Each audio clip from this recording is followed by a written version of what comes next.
Yo, yo, yo, what is up, chat? Hello, hello. Happy Wednesday. What is up, everybody? How we doing? Akira, what's up, dude? How's it going, man? Rekabik, Cowface, dude. How are we? Happy middle of the week. I actually really look forward to these streams because I feel like I actually am able to get a lot done. Morning streams are crazy, man. They're a lot of fun, but they require a lot of attention. But what is up, everybody? How's it going? Hello, hello. Happy Wednesday. Happy early Thursday. Yep, for those in the future. Sorry, yeah, my bad. I gotta remember that like everybody on this time slot's like EU. You guys all live in the future. But how's it going? How's your week been? Have you had a good week?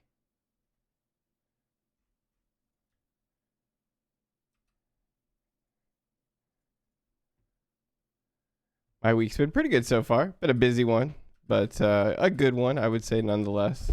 I'm actually pretty hyped at where we are right now with all of the Quirk stuff. I was able to deconfubulate something that I confubulated, basically. And what that actually means is that I broke something, and then I didn't mean to break it the way that I did, and so I had to fix it. And so I did finally fix it. And so, yeah, we're actually at a point where today we're going to be doing more like infrastructure work. The main logic that we wanted to make for our recording pipeline, or now what we're going to call it, is probably something more around like more focused on like media stuff. Yeah, we're going to be working on that today. Yeah. I want to start actually getting it like working in its totality. And so what I mean by that, what's up, Standard Robot? How's it going? What I mean by that is like I want to make it so that we have queues for it so that these services are actually listening on queues.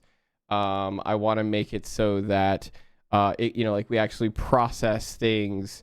And we're going to create basically dev resources. And I think for now, again, a major part of what I want to do with, Mark II or the second version of Quirk is I want to make it so that it's really cloud focused. I don't want to really worry about provisioning infrastructure where we don't need to.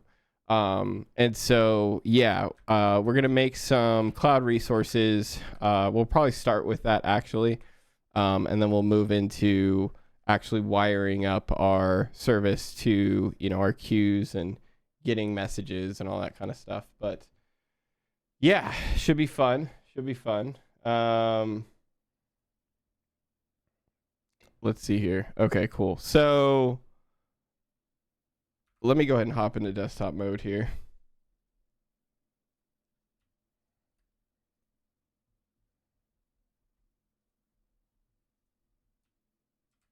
Okay, cool.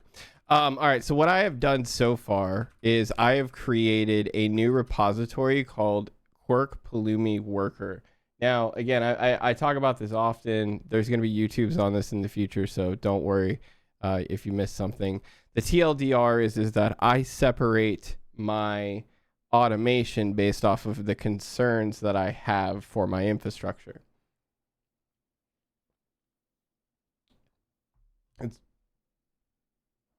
And so what that means is, for example, anything related to source control, repositories, all of that stuff is all handled by our Pulumi GitHub, right? I've talked about this before. Well, all the automation repositories you see here are more of like global level automation, and we're getting to the point now where we've actually solved for pretty much all of this. We have all of this provisioned, and we can easily maintain all of this if we need to. And so now we're getting to the point where like, okay, well, we need to actually provision Quirk level automation. And so in the Quirk section of our documentation, which again, you should always have good documentation, I've created a new section here called automation, just like we have with the infrastructure, like high level automation, except for this is specific to Quirk, right? We don't want to have to change other parts of our infrastructure while we're just updating Quirk or something like that. So when I started thinking about, well, like, what did I want as automation here, I kind of had two options. I could have gone like more of just like a generic service level route, right? Where this basically means that all services are maintained, right? All services maintained here, right? And so this would mean like anything related to the services. However, Quirk has definitely grown. And one of the things that I did not like about it was that when I was updating like my backend, I also could potentially be updating my workers or other things like that. And so when I started thinking about like how I kind of wanted to revisit it in Mark II, you know, our second version, I realized that what I really wanted to do is I wanted to make sure that we had a separation between the service types. So if I was making a change to back or to workers, then, you know, all workers are maintained here, right? And that will mean that we'll have multiple ones of these. Like we'll have Pulumi backend if we do, or what we'll probably end up actually calling this is gateway. But we might have some backends too. But yeah, things like that we'll have to. We're going to separate. And so, yeah, so that's why we have a worker section here. And then I've kind of gone ahead and started with the documentation and what we're kind of like trying to create here. Now, if you don't know the project, if you're not aware of the project or what I'm trying to do, I'm basically trying to eliminate the need of an editor. We, generate VODs for every stream, and we want those VODs to go to our YouTube. And so to make sure that we are reliably delivering the YouTube like VODs that we want, where it like removes, silent sections and, is encoded to like a high quality MP4 and things like that. We kind of want all of that stuff to be done automated. And so that's basically what we're building. We're calling it our recording pipeline essentially, but it's later on we'll probably rename it to something that makes a bit more sense. But the idea here is that once we have a recording, we can very simply just drop it, and then when it drops, everything's reactive. So it sees that a new upload has been made. Great, we grab that new upload and we start processing, right? And so that's where we start sending it down. The workers are telling these individual workers to do, their individual things. Now, Quirk being a full-on product that we want to provide as a service, especially in the alpha or the beta, basically content delivery pipeline, we could call it that too. What's up, Latjor, by the way? And I said hi to you, Standard, but hello again. But yeah, the idea behind bringing it to Quirk is making it so that once we've really used it, battle tested it, figured out all of the gotchas with it, we can hopefully provide it as a service. Now, one of the things that we kind of realized very quickly, unfortunately, which again, it's not a deal breaker, but it is something that we're going to have to consider and figure out, is YouTube has some pretty strict uploading rules, at least with regards to APIs. And so if we want to automate, hundreds of people, for our platform uploading to YouTube daily, we're going to need to up those limits. So we'll have to see exactly what we can do there.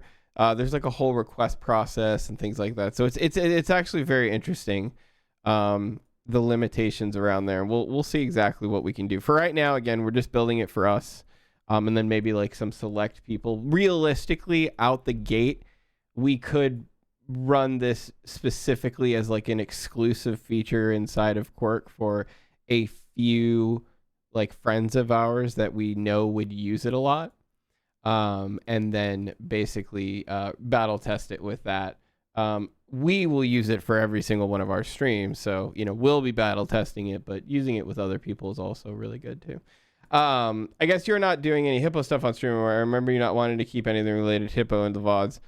I mean, honestly, Hippo has become so time consuming that it's something that like it's hard for me to stream it, honestly, because I just don't have the time to.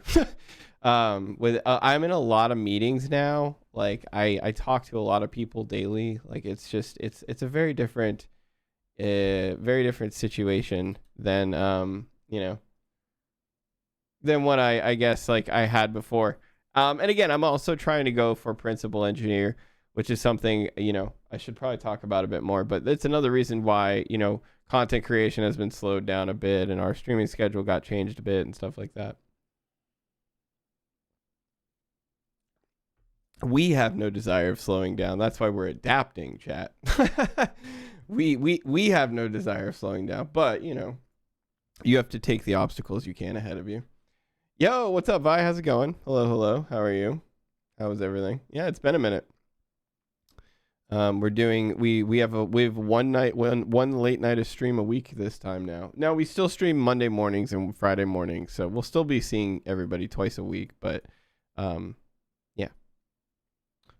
Like I said, I like the Wednesday nights. It gives me the ability to really focus on stuff that I'm trying to get done. Okay, so I've gone ahead and I've already created a decent amount of this automation, but I can kind of walk it through or walk it through with you as quickly as I can. Oh, it's performance review season. Yeah, it is for, well, is it? I don't know. Actually, I think we just went through it recently. I don't remember. But yeah, good luck with that, my dude. It's always fun to do that. So the first thing I'm going to point out is because, again, we use our own homemade tool, build configs, which generates all of the configurations for us. We're able to create our build.json, which then gives us a lot of freebies, right? Things like the Circle CI file, the Docker file, the just file, the Pulumi file, and a couple other like Docker ignore and stuff like that. Oh, nice. Very cool, man. Very cool. Well, good luck, dude. That's exciting. Yo, Userin, what is up, my dude? How is it going? How are you, my man? Shout out to Userin. How are you, bud? Thank you for the 5 months. We're going to be doing more late night streams. So, yeah. Dude, I'm like overachieving here. I really am. Sometimes I think about the things I build on stream and it's like ridiculous. I don't know if you know, or again, anyone just tuning in. Basically, I'm building a system that removes the need for an editor, which is pretty interesting. But like we're building it in the cloud and stuff, and like yeah. So hi, how's it going? It's interesting stuff. Yeah. Sorry, I have a cat next to me. All right, so like I said, we're basically building it and splitting up each individual task into its own. So how would you set up the cuts and stuff? Well, actually, literally, I was just about to say that. So the idea of it being a pipeline, essentially, and that's really what we're trying to achieve here is that we want to do individual tasks at given times, and then like hand off to the next stage, essentially. And so the idea here is that we have a stage that identifies those markers. No, we actually have a service that can detect silence in videos, which is what we're really trying to edit right now. It's just silence out of videos. And so, yeah, we have a service that can basically watch a video at very fast speed and then detect any silence after in it. No, it's after the stream, basically. None of this happens until the file is actually uploaded. So yeah, so Userin, I don't know how deep we went into the conversation at Twitch because honestly, Twitch was just a blur. But the TLDRs is for a long time, and again, for anyone else new here, I've been building a tool that's basically a streamer tools platform. I looked at the field and I was like, well, what could we compete in, or what could we have fun in? And I don't know, man. I'm not really super impressed with Stream Elements and Streamlabs and like some of these other things. I think probably the best tool out there for streaming right now, or one of the best tools, which we know this person as well. I'm sure you know him too, Aiden and Fossa. I think Fossa is like a really good tool for Twitch. That's like outside of the Twitch, which technically, to be fair, it pretty much is owned by Twitch. We can both agree on that. Yeah, no, Aiden's awesome. He's super cool. And so yeah, like the main point of what I'm building or what we're building is like everything we've built to solve a problem for us, you know? So like it's very bad. Yeah. And like Quirk, so to give a little bit of an example really quickly. And again, this is like what we call the alpha, so it's not pretty. But what's interesting is like when Quirk first started, we had much different problems. Like we had to work on like outreach and like education. And so like this iteration of it is very much representative of that. Where we had like a whole calendar system built into it where you could like set up dates that you were streaming, and then those dates would be pumped through a cron system that would send out like notifications of like, hey, we're streaming in like 6 hours, be prepared. Because yeah, when you're new, you have like that need. What's interesting is now we have no need for this. We don't really do this at all. This is something that we don't even use, Can I use this now? So you can. I'll be fair with you. I need to fix a lot of stuff. Quirk fell to the wayside because basically when we were first growing, it was the only thing I could work on stream. And then I kind of discovered the DevOps side of that, and that's where we kind of grew that culture. And so after like 9 months of creating that ecosystem and that world for us, I'm revisiting Quirk finally. And the main goal of this is that we want Quirk to be available for open beta by TwitchCon this year. So that like we're literally rebuilding it from the ground up. And I did discover Nix as well, which took a lot of my time too. Yeah. So yeah, you can use it now. A lot of these features do work. So like for example, Userin, I think you'll probably appreciate this. Like these are the small features that I want Quirk to have, which is like, so look at this go live. So this go live, for example, right? Very simple, right? Like this is very common, right? There's nothing unique about this. However, there's one thing in particular that is unique about it. And do you know what that is? We store every single one of your previews because and by we, I mean me, I believed that this is kind of like an art wall of like all of your, of your when you were live and stuff. And so one of the things that frustrated me about like tools that were out there is they just link to Twitch's live video, and then when you're not live, it's a broken link. But like here, and again, it's for us, it's not really crazy because you only get to see our go live per se. But especially for like situations like this where it's completely different, people get to see a completely different view. Yeah, like it's small things like that. Another thing I can kind of share with you guys that really bugged me is that yeah, exactly. Another thing that really bugged me is that the command systems never seem to be joined, even though they totally could be from a data perspective. They just didn't see it. Never seemed like the engineers who like were building them were just like, they were always thinking everything had to be separate. And like Quirk is very much about like dog fooding, so the idea is that Quirk has integrations, and then just like you connect more integrations, and the more integrations you connect, the more things like just work. And I kind of like inspired from like the Docker, like batteries included but not required. And so the idea is that like for the commands, we don't manage commands by like specific connection. What we do is we just say, okay, we have the concept of a command, and then you tell us what it is. Okay, it's a textual command. This is the text that it is. And then you tell us what connections you want it to work for, right? So if you want it to be on Twitch and Discord, then you just enable it. If you don't want it to be on either, then you just disable it or you delete it. But that was one thing that actually, like, it was small, but like one thing that really frustrated me about like a lot of the bots out there was when they were multi-platform bots, you'd manage like 2 commands in 2 different places. And that I was always like, why, dude, why? Like, they're both commands. Like, I just want to know and so yeah, like that was a thing that that we did. I think one of the only other like crazy things that's really unique is like Quirk is built into the lighting. So for example, when you do this, it can actually like change the lights and stuff. And like when we get like follows and stuff like that. And the idea behind this was like, when you're a new streamer, it's really hard to have a gimmick.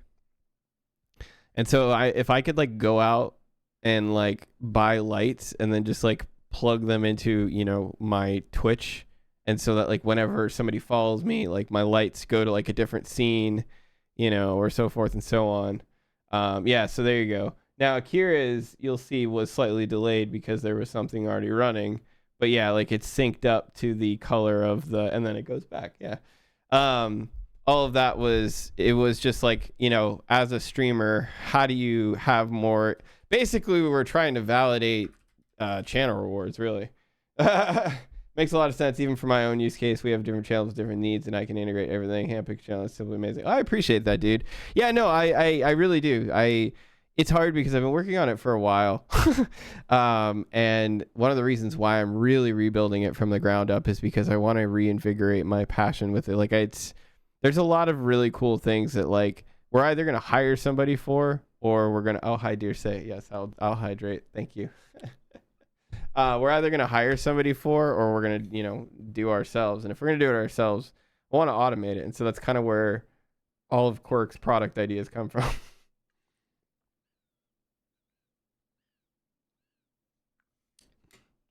Yeah, no, I'll be real. I have been thinking about, you know, like it's big. Quirk has gotten to the point now where like it's run in the cloud. You know, we use Kubernetes, like it's, you know, we friggin' do all this crazy shit. And like even today, technically what we're building is going to be built against an event bus and SQS queue workers or SQS queues and stuff like that. So yeah, no, I will. I appreciate it. I definitely will. And so, yeah, speaking of which, all of the automation, at least I like to manage all of my automation with Pulumi. I've grown to love it. I use Terraform at work, so I think that's partially one of the reasons why I'm just like, okay, you know, maybe we just try something new. But I've also really fallen in love with Go as well and other languages, and so yeah, I mean, you know, it's something that kind of fuels a lot of you know, those interests and those outlets.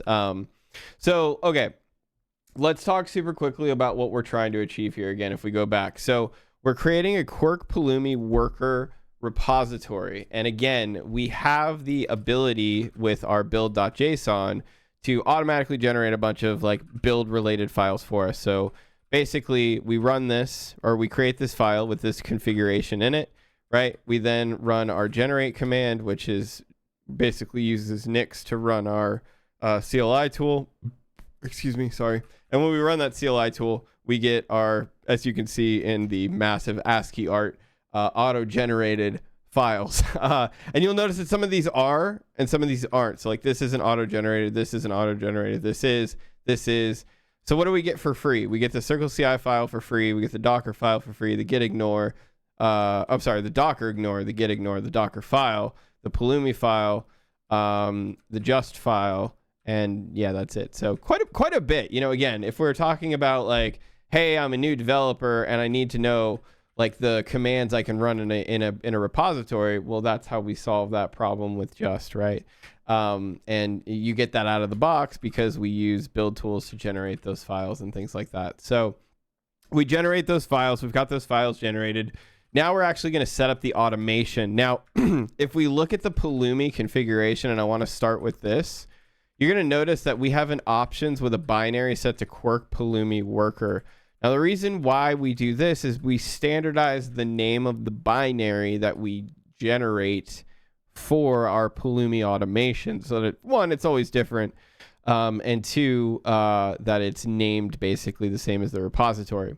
And so what we do is we also make it so that in the future, if we ever need more automation, we can easily add to that.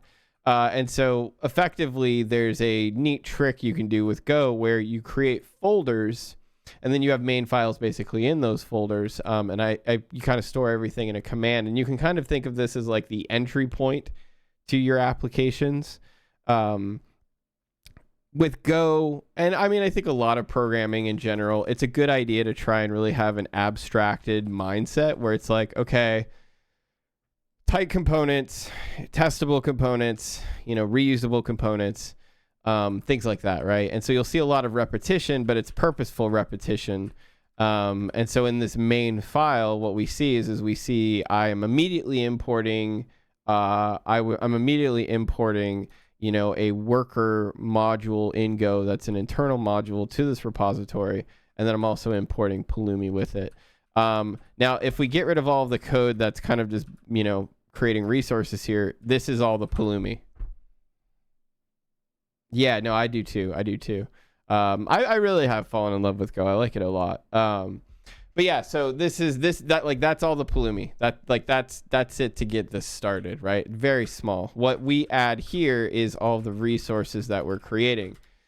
Yo, caffeinated vibes. What's up, my dude? How's it going? And so we're going to talk about the resource that we're creating now, right? So our automation worker automation repositories in Quark Pulumi worker, and it maintains cloud resources in all providers. Now, again, we are explicit with the term all cloud providers because we make our automation cloud agnostic. We make sure that if we want to be able to deploy in multiple clouds, be able to do it in multiple, availability zones, whatever, we have that level of flexibility.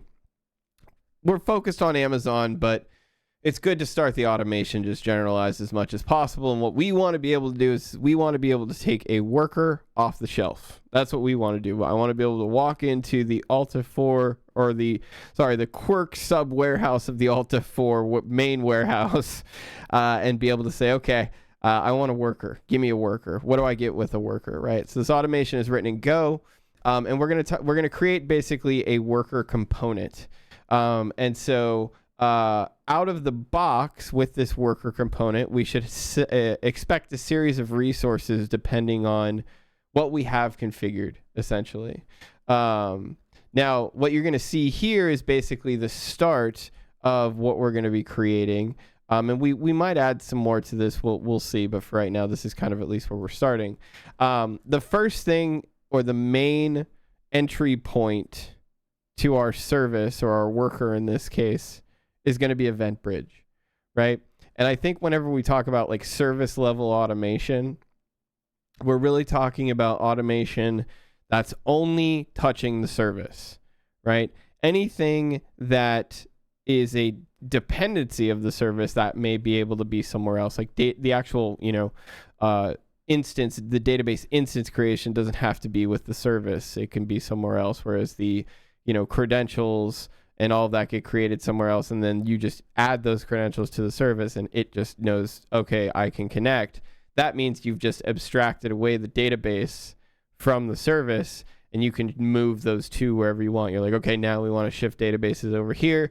We create them. All right, now all we have to do is point it to the new databases. So in this case, the entry point for us is going to be EventBridge. Now, we're not actually going to create EventBridge itself, but we are going to create an EventBridge rule.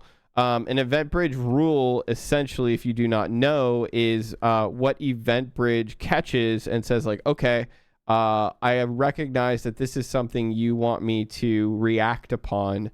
This is a rule you want me to match with.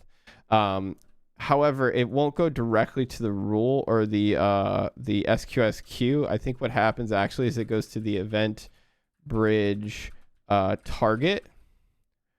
And then the EventBridge target goes to the SQS queue. Now I'm being literal with this. Like these are actual cloud resources. Like I'm trying to be as literal as I can here to where I'm saying like, all right, this is a Pulumi resource. This is a Pulumi resource. And I'm doing this because again, if we go back into looking at something with a little bit more detail,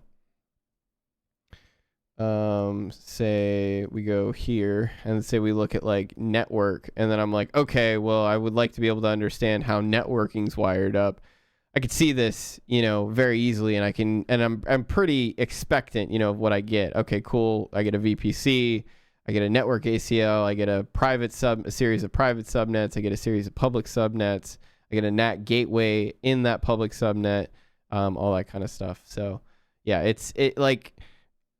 this is how you can manage a ton of infrastructure and not lose your mind. You have to have documentation. You got to write it down. Write it down. Get it out of your head. Somebody asks you about it. You say, go read the doc. That's why I made it. So, yeah. I to be real, this is not needed. You don't have to do this, I guess. But if you want to be able to build something at scale and really have a good record of everything and manage everything pretty decently, this can help. Yeah. Is Notion for Mac only? So Notion is technically a website. It's just like a web app, but they made it into a Windows and Mac desktop app as well. But yeah, you can do everything here literally in the browser. Yo, what's up, Manny? How's it going, buddy? Shout out to Manny as well. How are you, my dude? We love some Notion. We do, Manny. And you know what we love as well? We love mermaid diagrams in Notion. I don't know if you knew that you could do mermaid diagrams in Notion. Did I just shout out? Oh my God. I just shouted out you again. I'm sorry. Here, we'll dismiss that. There we go. Oh, I have to wait a minute and 41 seconds. Damn you. Timeout. I did not know that, but I've never attempted learning it. So yeah, Manny, TLDR, Mermaid.js or Mermaid is a form of like, not markdown, like, this is it basically, but it's a language-esque that allows you to create flowcharts from it. And it can just wire up everything for you, and you don't have to draw anything. However, to get like good things, it does take a little bit of work. You're not always able to get it right the first time.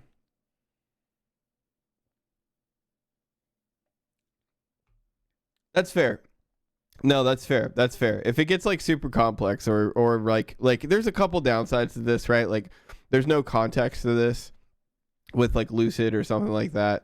You don't get like, icons or things like that, or like really good understanding of flow, but I don't know. It's helpful for Scratch stuff like this. Yeah, exactly, for docs, yeah. Okay, so EventBridge rule, EventBridge target. Now, I think this is accurate, but we're just going to be 100% here. So we're going to say Pulumi EventBridge, AWS. Nice, yeah. It's I think you can get one even installed for like Jira and stuff, but I have to ask IT at work, and I'm just like, I don't know if I want to do that. I don't know if I feel like dealing with that.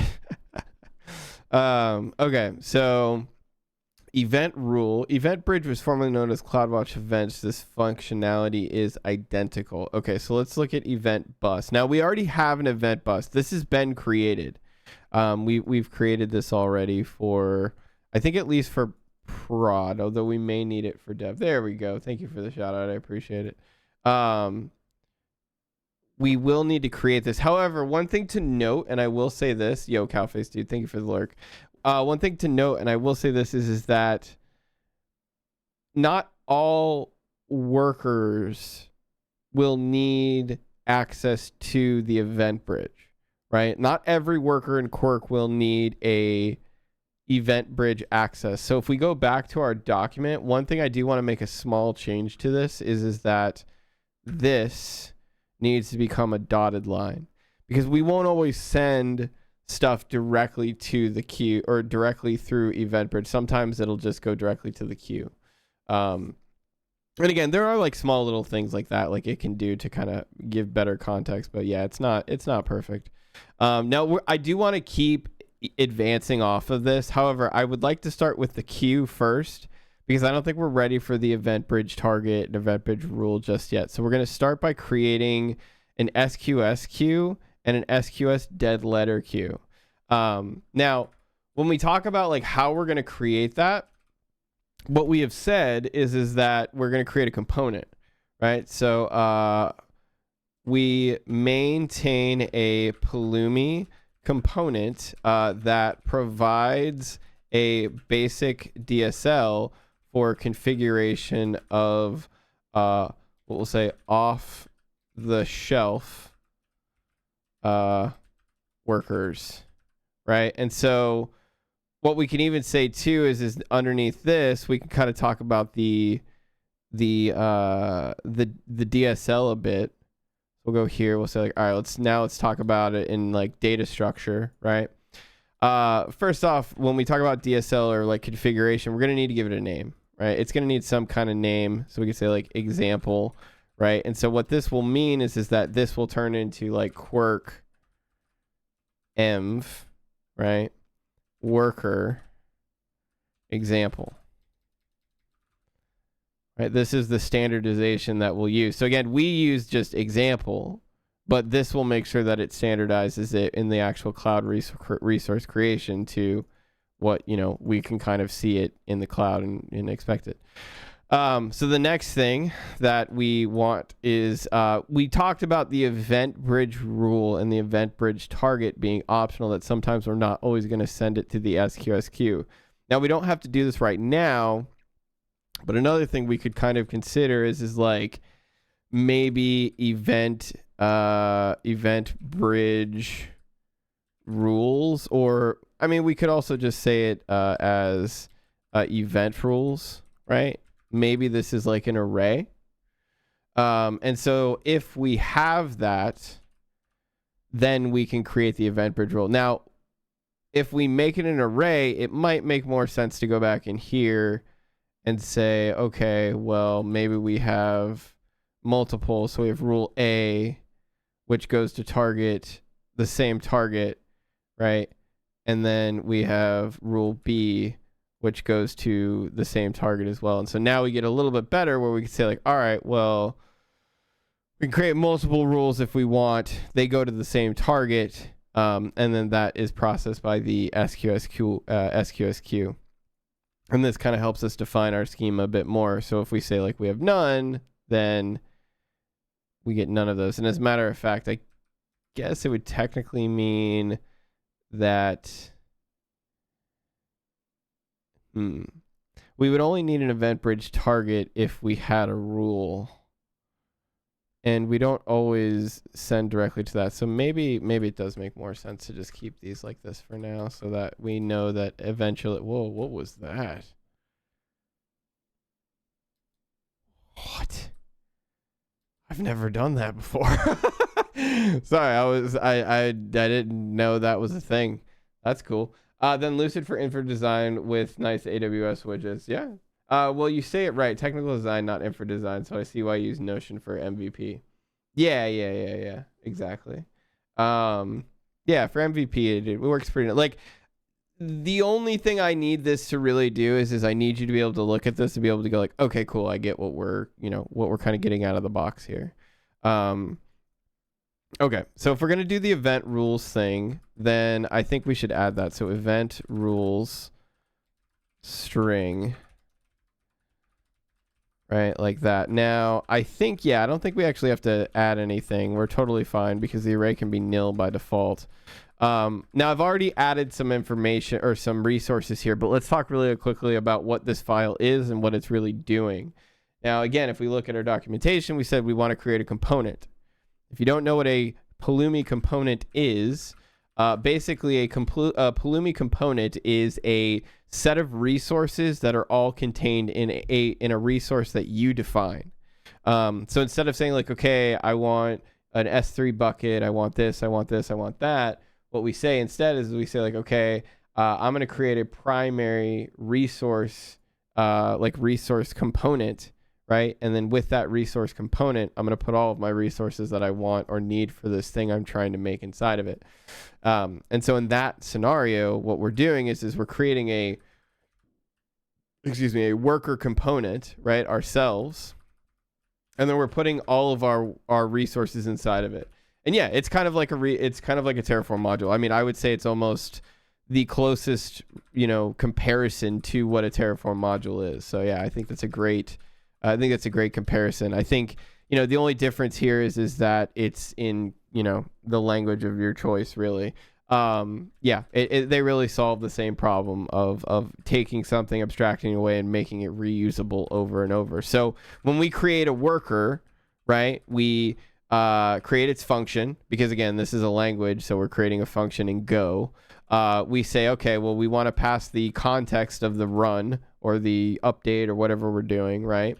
We want to pass the args, and these are custom arguments. This is our DSL, right? This is our DSL right here that we provide. And this is where we say, okay, well, we want to have event rules, an array, and name a string, right? And that matches the DSL that we talked about here, where if we have event rules, we should be able to create an array of those rules. We then send them to a specific target, right? And then if we have these event rules and this target set up, then those will get sent directly to the queue, right? So again, this is all being defined and standardized in a way to where we can just expect this out of the box when we create this service. And so we have our component registration right here. And then we can see here that we start creating our queues. Here's our dead letter queue. We create a name prefix. If you guys don't know why I'm doing this, sometimes in Amazon things are unique. And so what that basically means is that you can't create a new one while the old one exists. And so in those scenarios, you have downtime, or you can potentially have downtime. A workaround for that is to make it so that it's always dynamic, and it just references to whatever the new worker or queue or whatever potentially you need. And so in this case, what we're doing is we're creating a name prefix so that we can basically make sure that we dynamically connect to the queue every time. And so if we need to, we can create a new queue and simply restart our services, let them roll over, and then delete the old queue without any downtime or anything like that. And so that's why we're doing a dead letter queue with its own name prefix, because in the off chance that we need to replace it, we can keep both of them, basically. We don't have to delete one before we create the other. Okay, so DLQ. Dead letter queue resource name. This is the actual Pulumi resource name. And then here's our new queue right here. So cool. Context, dead letter queue, args resource name, args, and then Pulumi.parent worker. Boom. Cool. Okay. And so we create our first queue, which is our dead letter queue here. And then we go on to create what's called our redrive policy. And so the idea behind this is that this policy is going to be attached to the main queue so that it knows how to send failed messages and stuff to the dead letter queue. And so this is where we actually connect the main queue to the dead letter queue. And we say, okay, the worker redrive policy, the dead letter target is the ARN of the queue that we just created. And then we marshal that and basically make it into a string. And then we create the final, or the main queue. And so this main queue here, oops, sorry if I go back down here, this main queue here, we have a queue name prefix again. So just like the DLQ or the dead letter queue, we have a name prefix for our just our main worker queue itself. You can use Go with Pulumi. Yes, you can. And then we also add that redrive policy that we talked about before, and then bam, we create our new queue there as well. So if I just build this, right, and then I do just preview dev, because that's what we want to create for, we should see a bunch of stuff here. We should see, for starters, a bunch of queues that we create. Each one of these queues are given a name, and these names coincide with the names of the definitions we have here. So you'll see here we create a media clip create worker. So see new worker, and then we just kind of repeat this process. So yeah, silence detect, transcode, upload, right? And so now we've technically created resources for 4 different services, right? For 4 different services, all simultaneously by just giving them different names, right? Giving them the names that we expect. So yeah, so let's look here. Let's see what we get. So we get a bunch of what are called component resources. So all of these are component resources. That's why it says package index worker. And then you'll see inside of them, this is where our queues exist. So you'll see AWS SQS queue, Quirk Pulumi worker, right? Media clip create DLQ. So it's going to create the DLQ for media clip create first. Quirk dev worker media clip create DLQ is the prefix. And then here's our queue, or here's our next DLQ. So it's actually going to create all of our dead letter queues first, because those are the first in the dependency tree. So silence, transcode, upload. And then it creates the main queues as well. So we can see here, Quirk dev, media clip create, right? Silence detect, all that stuff. Okay. All right, so let's give it a shot. Let's just do it. Just update dev. And again, the goal here is that we're basically going to create some resources in Amazon. That's really about as far as this is going to go. And it should only create us queues, really. Hold on. I mean, I think one of the things I can say about Pulumi for sure. Oh, we ran into something. Oh, mandatory attribute max receive count. Redirect does not contain. Wait, did I like spell it wrong or something? It should be in there. All right, so let's figure out. Now, what's nice is if we fix this in one place, we fix it everywhere, right? Oh, it's. Why does this say max receive count? Oh wait, that is what it is. Yeah, max receive count. So log dot. Let's print this line here and say let's see what it has to say for us.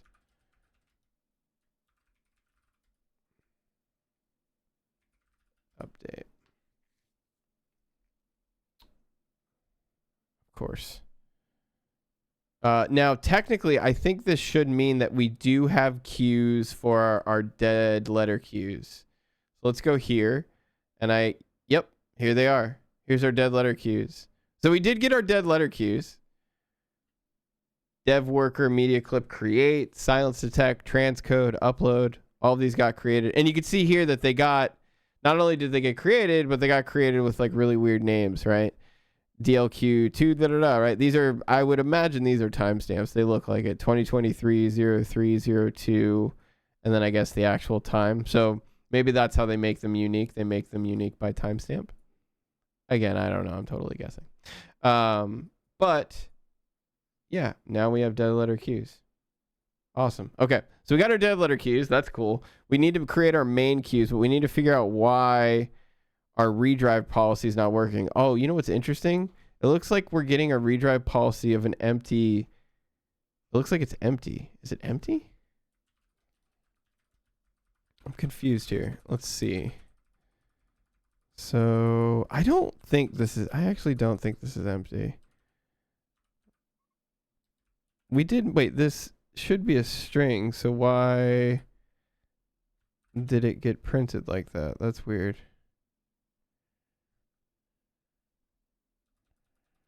I'm slightly confused at why. Maybe because it's a pointer.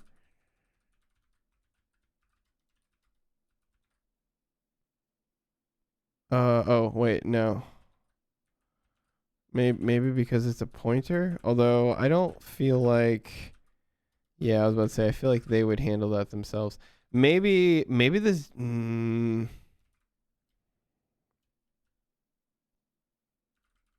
Let's do just a string output by itself. Conflicts with the same block name. Oh, wait. There. Let's do it that way. I don't really know if this will work, but I have a feeling this has something to do with like the parsing. Oh, whoa. Hello. What? Output is string PTR output, not string output. Okay, so then it knows that it's a pointer. So that, I mean, that's a good thing, I guess. So string PTR output. Is there any, maybe I should have put output instead of input. Maybe that's the problem.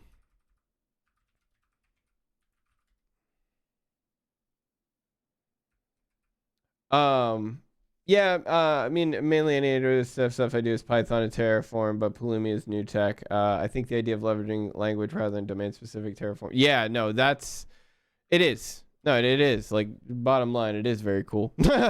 It's super nice. Yeah, so look, these JSON arrays are empty. So something weird is going on because they're not getting actually generated the way that they should be. All right, so I'm going to try one more thing here, which is, excuse me, I'm not going to use a pointer. We're going to get rid of this. We're going to get rid of this. And we're going to make this just come out as this for now. I don't think this should break it. However, so now, it's still not there. So what in the world is going on? Okay, so I was right in the fact that I didn't think that would do anything. That's good. At least my expectations around Go have not changed. However, I am quite curious on maybe I need JSON structures. Hold on. Okay, let's try something else here. Golang to JSON. Yeah, I think I need these. I think I need these like definitions of what it is. So JSON dead letter target AI or ARN max receive count. I think I should be able to make it a specific type, I think too, but maybe I'm wrong on that. Convert to JSON instantly. JSON, sure. Test 1. JSON test. Okay, so yeah, it should be fine. All right, let's give this a shot. We do have to fix that. Okay. Maybe that's the only thing I can think of off the top of my head, that it needed those definitions so it knows what JSON is what.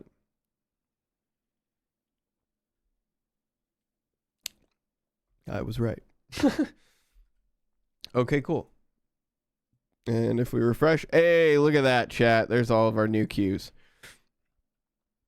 So again, you might ask yourself, hey, BG, you're one person. Why are you making so much infrastructure and doing so many things? I mean, honestly, this is how I build stuff. This is how I build stuff at work. This is how I'm used to building stuff.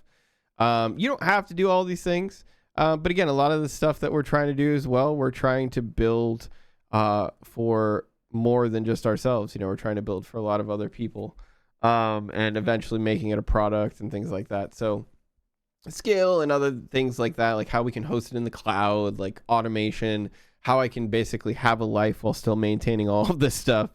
Yeah, helps. What are your thoughts on Kubernetes? I don't think it solves every problem, just to be clear. Like, I really don't. I think that it can be helpful. And I think that if you have a use case for it that is valid and you know you need it, then it could be something that could be very helpful for you. However, with that being said, it is also a very massive technical debt, requires a lot of learning, a lot of learning curves, and, you know, basically requires a lot of investment on a company level. So either you hire somebody who really just knows it, you know what I mean? Or you educate and learn and go through the process, you know what I mean? Because it's not easy to manage, you know? It's not, I would not say it's easy to manage. I would not say that it's fun to manage. I would say that you can manage it. But I think doing it well is a massive challenge in its own. I don't know if we want maximum receives. Wait, maximum receives? What does that mean? Like, how many times you can receive? Maximum receive will determine when a message will be sent to the queue. If the receive count for a message exceeds the maximum receive count, the SQS moves the associated queue. Yeah, okay. So if this thing retries more than 5 times, it's going to be like, all right, we're done. I don't know if I'm going to do it 5 times. That seems like a bit much, but we'll do it later. We'll change it later. I'm not really worried. The main point is knowing that this is set up, right? So the dead letter queue is actually set up. It's pointed to the queue that we expect it. It's got the settings that it needs. We don't have any Lambda triggers, or at least yet. Now, what we will have is we will. I'm not too sure if this will be an SNS subscription or like how exactly, but Yeah, we'll figure that out. That's why I'm saying, like, right now, I don't want to go into the managing of EventBridge and all that stuff, because I think that's just going to be its own, can of worms. And so I think if we can just focus on the queues, getting messages into the queues, because we might need, actually, to be fair, we might need to start working with the EventBridge, because if we want one message to go from one queue to another, it has to listen to the EventBridge. Sigh. All right, we might have to jump into EventBridge stuff earlier than I thought. Yo, RGX, how's it going, dude? Sorry, RGXD. My bad. Let me say your full name. How's it going? Hello. I find Kubernetes to manage easier than to manage easier that so many other things on the. So you're saying that you find Kubernetes easier to manage than many other things? I mean, as I said before, it really depends on how you manage it. You might find it easy to manage because of your implementation, your setup. Maybe you've gone through a lot of ways of making sure that it's not a massive pain in the butt to do. Again, that's that's the only thing I mean by it can be harder, it can be easier. It not like Docker, for example, I think is definitely hard and easy, but I think it gets to a point where everyone kind of eventually experiences Docker the same way. With Kubernetes, that's almost never the case. I've seen so many different Kubernetes setups and how they do things, and yeah.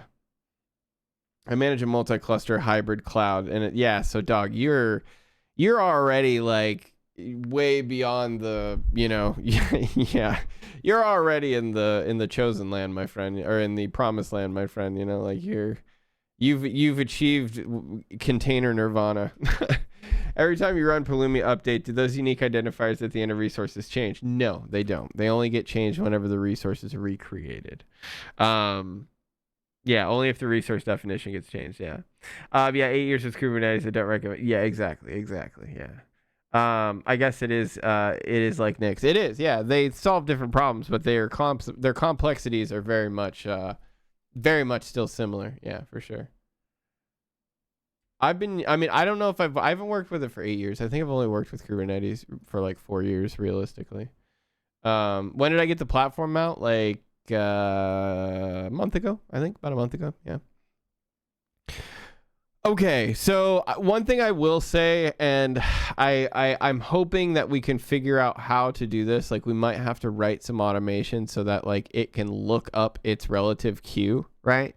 Because realistically, we want to make sure that the queue that it finds is the one that we actively want, right? It might mean that we still hard code this. I'm gonna be real. It might mean that we still hard code this, but that's fine. I don't give a crap. However, I will say, I don't know. I'm very interested in how there's a whole other problem that I need to solve at some point, which is I need to figure out how I'm going to merge Doppler secret. Again, it's a whole other problem, but it's like a Doppler. It's a secret related problem, basically. And I think the only solution to it is just making more projects, which is a bit of a bummer. Or I don't know. We'll see. Anyways, I'm sidetracking. Okay, so we have our queues created. The next thing we're going to need to do is we're really just going to have to use the Go SDK. The queues have been created. I'm not going to push up this automation yet or anything like that because I'm still working with it. So what I really want to do is I want to get the silence detect, right? This worker here, right? I really want to get this worker connected to SQS queues, right? So to do connect to AWS SQS, right? So once we do that, then we should to do well, I guess we don't really need to do, but we're going to need to actually, yeah, this will be a to do setup handler for events, right?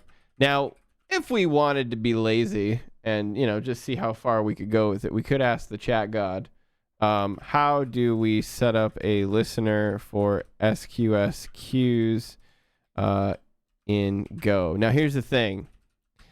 I'm almost certain this is going to be wrong because I'm pretty confident that this is going to show us the old way of using it. which is the old Amazon SDK. But it could help with some of this. Let's see.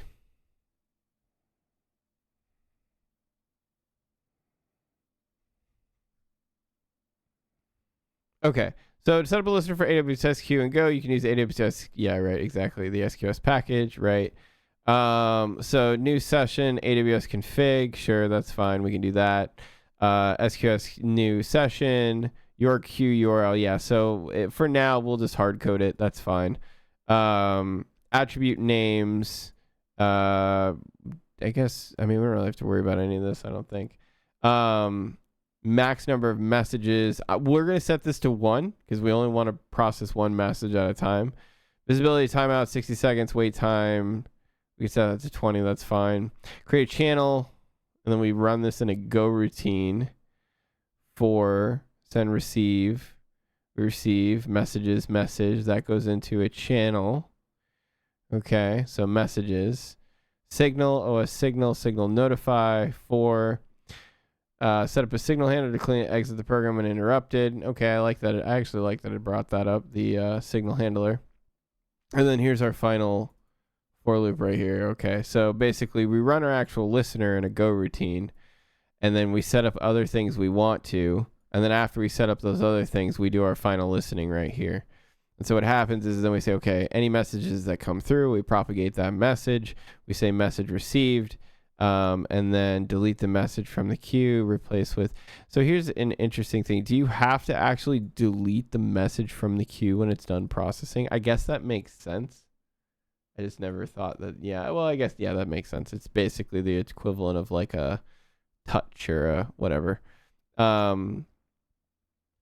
The code that creates a new session, creates a new SQS client, and sets up the input parameters for receiving messages from a queue. It then creates a channel, listens for, and starts a Go routine, continuously listen, and sets up a signal handler cleaner. Finally, it continuously listens for messages on the net and deletes it from the queue. Okay, yeah, this looks pretty straightforward. Would it be easier to use a Lambda event to trigger process messages? Are you wanting queue workers that Lambda can't accomplish? Yes. Yeah, quite literally, Matt, dude. We're processing video.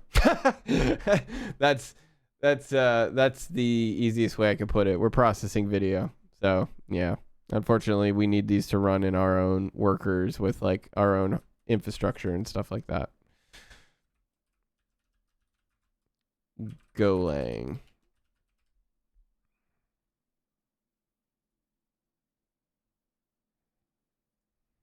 Trust me, I want to use Lambdas as much as possible.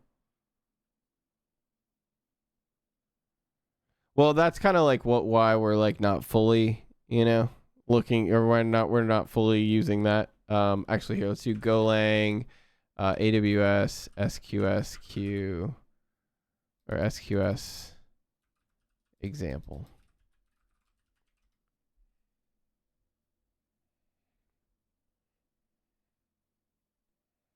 Oh,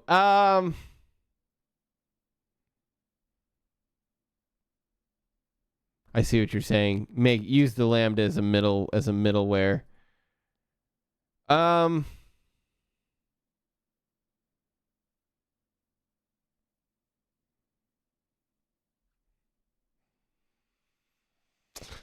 Let's go down that road for a second. So, for me at least personally, a couple things. Don't really know if I want to use ECS. I'm not saying that I don't like ECS. I use it at work personally. I just keep finding myself always coming back to Kubernetes. I think being a self-grown shop, it makes sense to lean on the like a la carte. Well, I mean, Amazon's really a la carte too. We can't say that. But I guess what I mean to say is like, I don't know. I think Kubernetes right now I've just seen better benefits from it, with flexibility and software and things like that I want to use. It seems like I always end up needing a Kubernetes cluster, and we're saving money. So I kind of am in the middle right now of like, okay, do we run everything in ECS? Do we run everything in Kubernetes? And, Kubernetes kind of triumphs there just because, again, you can do a lot of different things with Kubernetes. There's a lot of like open source cloud projects that specifically run in Kubernetes. And so Kubernetes kind of trumped there. Once that kind of became the case, like I could do the same thing, right? Like I could actually, like technically I could use a Lambda to execute Kubernetes tasks and solve that problem as well. However, I don't know. I think once we go the Kubernetes route, then it's like, okay, well, whatever else gets us connected to that, let's do that. And so there's a couple of other things that I really want to, like, I want to utilize EventBridge. I want to be able to utilize a event bus. And so I don't want to have to, like, we're kind of gluing the event system to the workers via SQS. The only reason why we're really using SQS is just because that will allow us to, tweak and fine tune, how often we want to process things and stuff like that. And I think, like, realistically, if I was going to have anything in Lambdas, I would really want the process that I'm running in Lambdas. So I don't know. It's not a bad idea, Matt, dude. That's just kind of like what I'm spitballing out at you. It's not a, I like I said, I jumped back and forth on using ECS or not, and I think for now I'm gonna be using Kubernetes, but we'll see. I don't know. We'll see. Okay, so send message new, receiving a message from the queue. Okay, this is all Go too, which is funny. Receive message, delete a message. So create a new file named delete. Name the queue handle. You must supply a queue. Oh wait, no, we already read that. Okay. Delete message. Sending or receiving. So it looks like it does want it to delete it. It says a scenario. Code uses a message. So send message, receive message, delete message, and get client URL. Prerequisites. SDK Go. Learn more. Receiving and deleting a message in a queue. Okay, I want to see this. What? Come on, man. Message lifecycle. Okay. Component A, or component 1 sends message A to the queue. Cool. Component 2 receives message A from the queue and visibility timeout period starts. Component 2 processes message and then deletes it from the queue. Yeah. So they want you to delete it.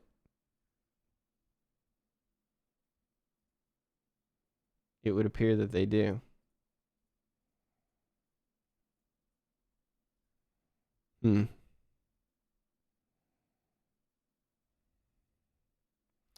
Deletes a message from the queue to prevent the message from being received and processed again when the visibility timeout expires. So that's why it's deleted, so that when the visibility timeout expires, it doesn't trigger a re-event.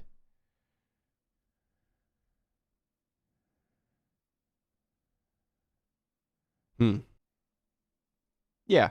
Yeah, pretty much. Okay. So yeah, so that makes sense. All right, so let's do this. Let's do this. Let's go again, AWS SDK, Golang. Let's find the V2 and let's now see like how they recommend us setting this up. So get started. Okay. Yeah, so this is V2. This is the new one. This is the new one. Am I in the mood to stand? Kind of tired. I mean, if you want, you can redeem it if you want. I don't know if it's there though. It might not be there. Is it there? I don't think it's there. Yeah, I don't think it's enabled right now. I can enable it in a minute. Tell you what, let me take a break and then we'll enable it, okay? And then you can make me stand, Cowface dude. All right, just for you, bud. Friday stream. No, it's okay. Okay, so all of this is pretty straightforward. Let's go ahead and let's pull in some of this. So go mod git, or actually here, let's just add it to the code. It'll start doing it once we need it, or start importing it, whatever. You get what I'm trying to say. I'm tired. Okay, boop, boop. Let's go here. go here. Paste this in. So config. Nope. We need it from here. Go like this. Paste this in.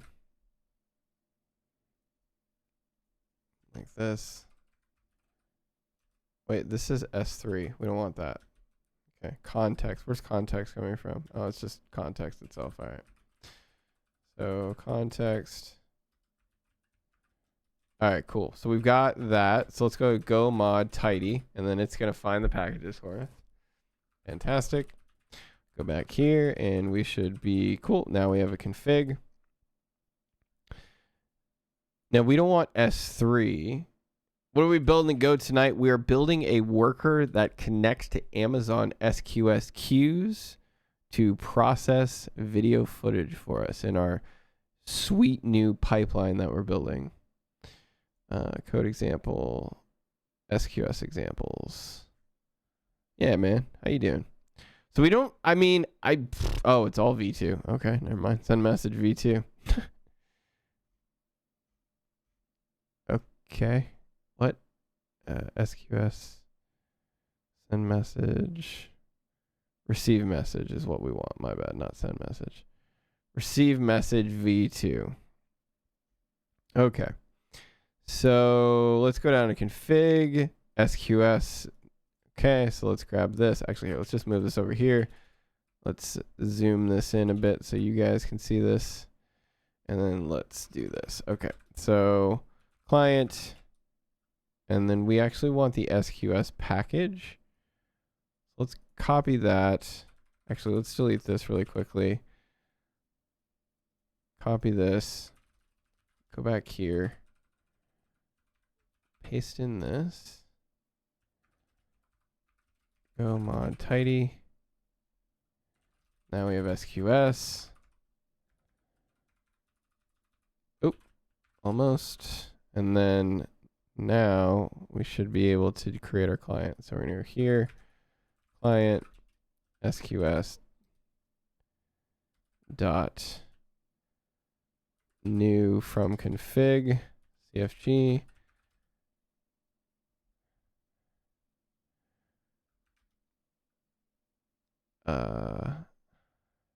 Get queue URL. Interesting.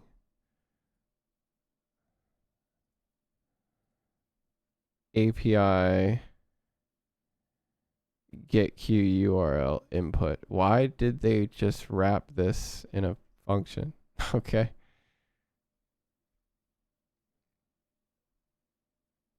Context client and GQ input. Okay, well we can just do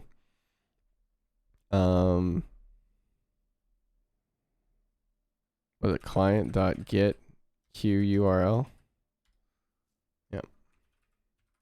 Go here. Context dot to do.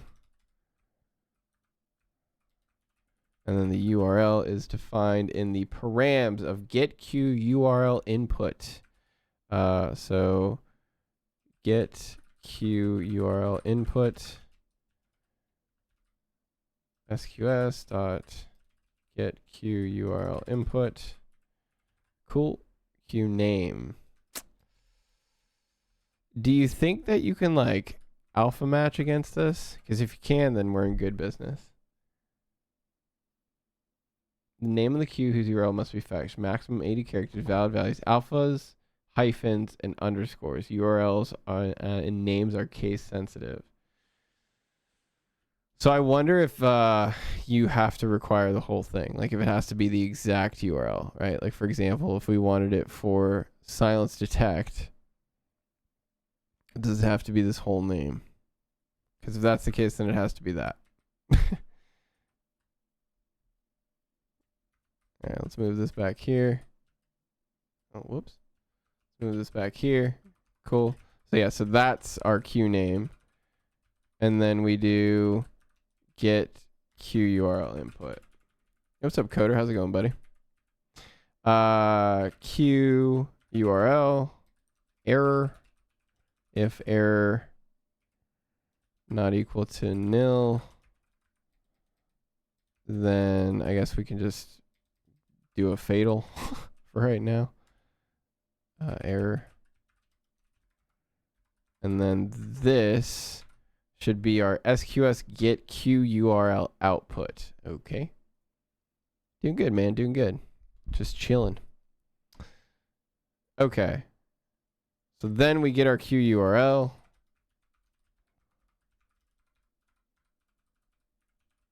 Q URL, which we can actually say, I guess, get Q URL. There we go.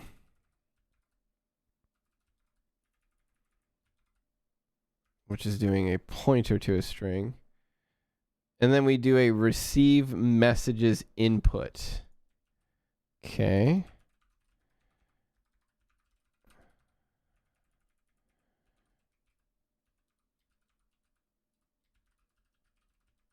Messages input.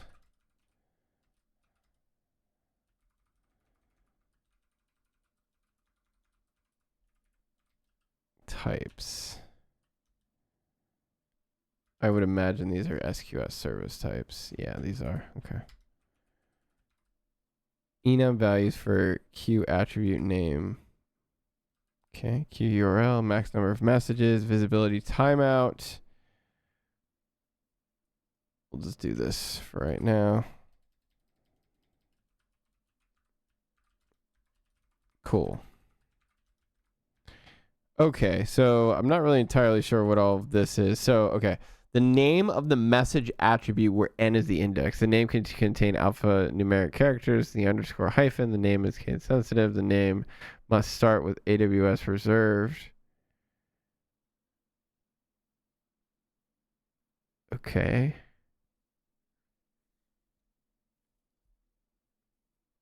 Right.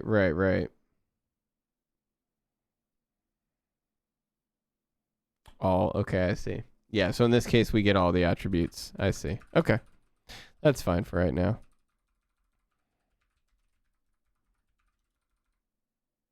Yeah, that's fine for right now. Okay. All right, so after we do that, we get messages. Now here, oh, you know what though? This isn't, let's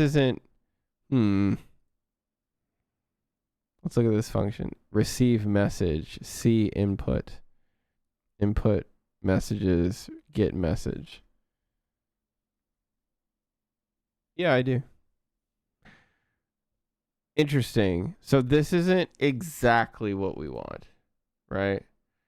Because we want something that listens constantly. I mean, I guess we could just put it into a for loop.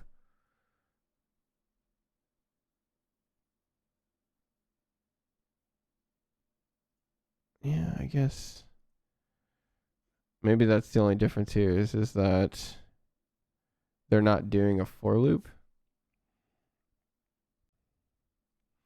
We'll say I do kind of like how it did a channel that like gets rerouted and then you can actually set up the signal notify. Because I always see you retry to type import. I think sometimes I just accidentally delete it. Maybe you're right though. I don't know. I honestly do things so naturally I don't even realize it half the time. Interesting.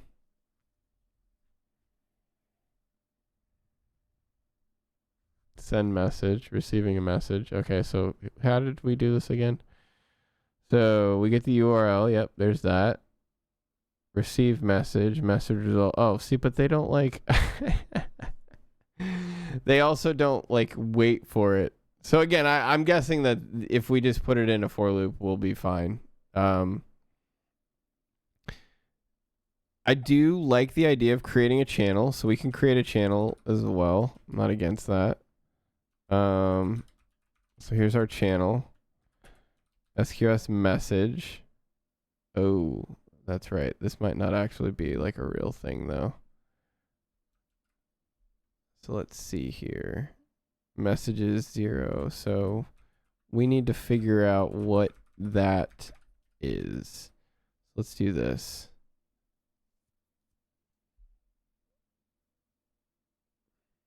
Yo, Elysium, what's up? How's it going? Let's just go grab this too.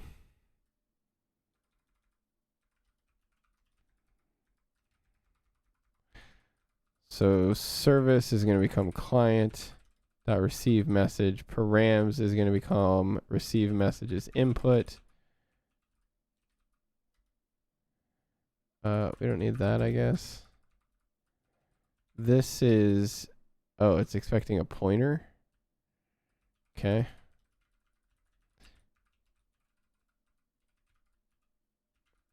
Queue name. Okay. Message, receive messages. So this should be a receive message output. That's what this should be, a receive message output. Messages, no, types message. Oh, that's what this is. Types dot message.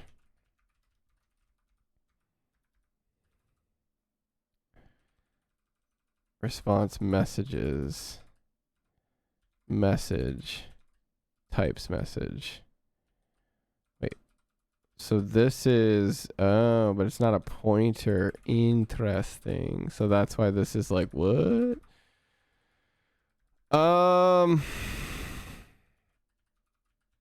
Yeah, I mean, we can create pointers of memory, I guess. For now, at least. Log. Print line. Not enough things to call. What does it want? Receive message and error. Well, it's got both of them. Oh, wait. What else does it want? Oh, it wants context too. Context dot to do. Let's do that. Can I help you, sir? Thank you for the follow. Sorry, my cat is freaking me out right now. Okay, so we seem to have a somewhat... Sorry, I don't trust my tat. Yo, August, what's up? How's it going?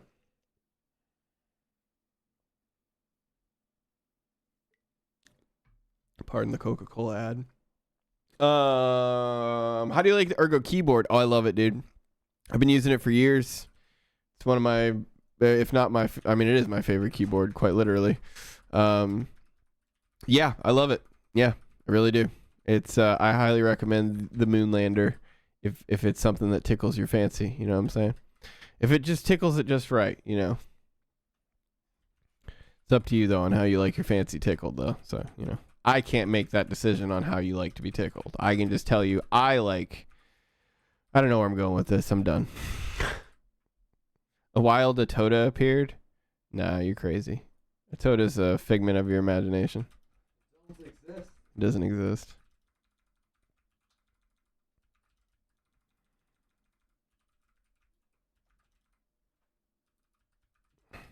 Cool. Okay. Client. Delete message. So QURL. We've already got the QURL here, right? So we say Q. Wait, where is it? Where is the QURL? Oh, right here. Yeah, there we go. Okay, cool. All right.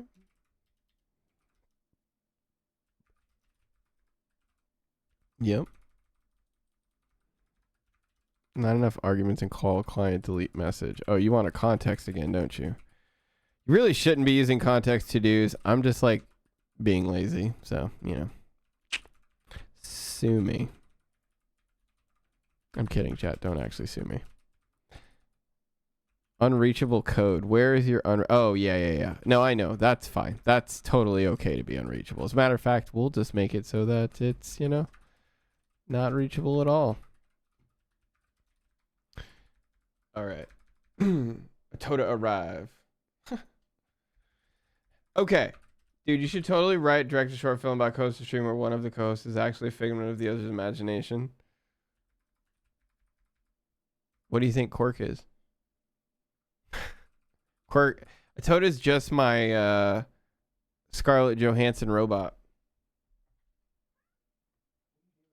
I trust you. What's up, Josh? How's it going, buddy?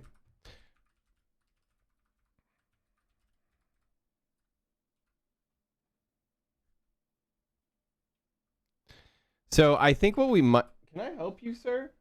Hey. Sir, can I help you? Hey, we might need to watch him on this couch. He might be. Yeah, he might be plotting. Quite literally. Well, he can be on the couch as long as he doesn't, try doing his business on the couch.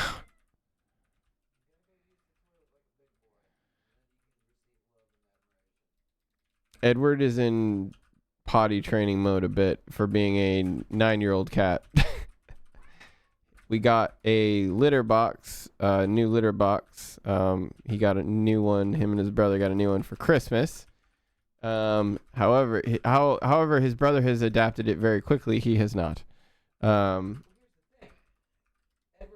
they hear you? Oh, well, just turn your microphone on. You're not. Oh, dear. Okay. Never mind. No, you're fine. You're fine.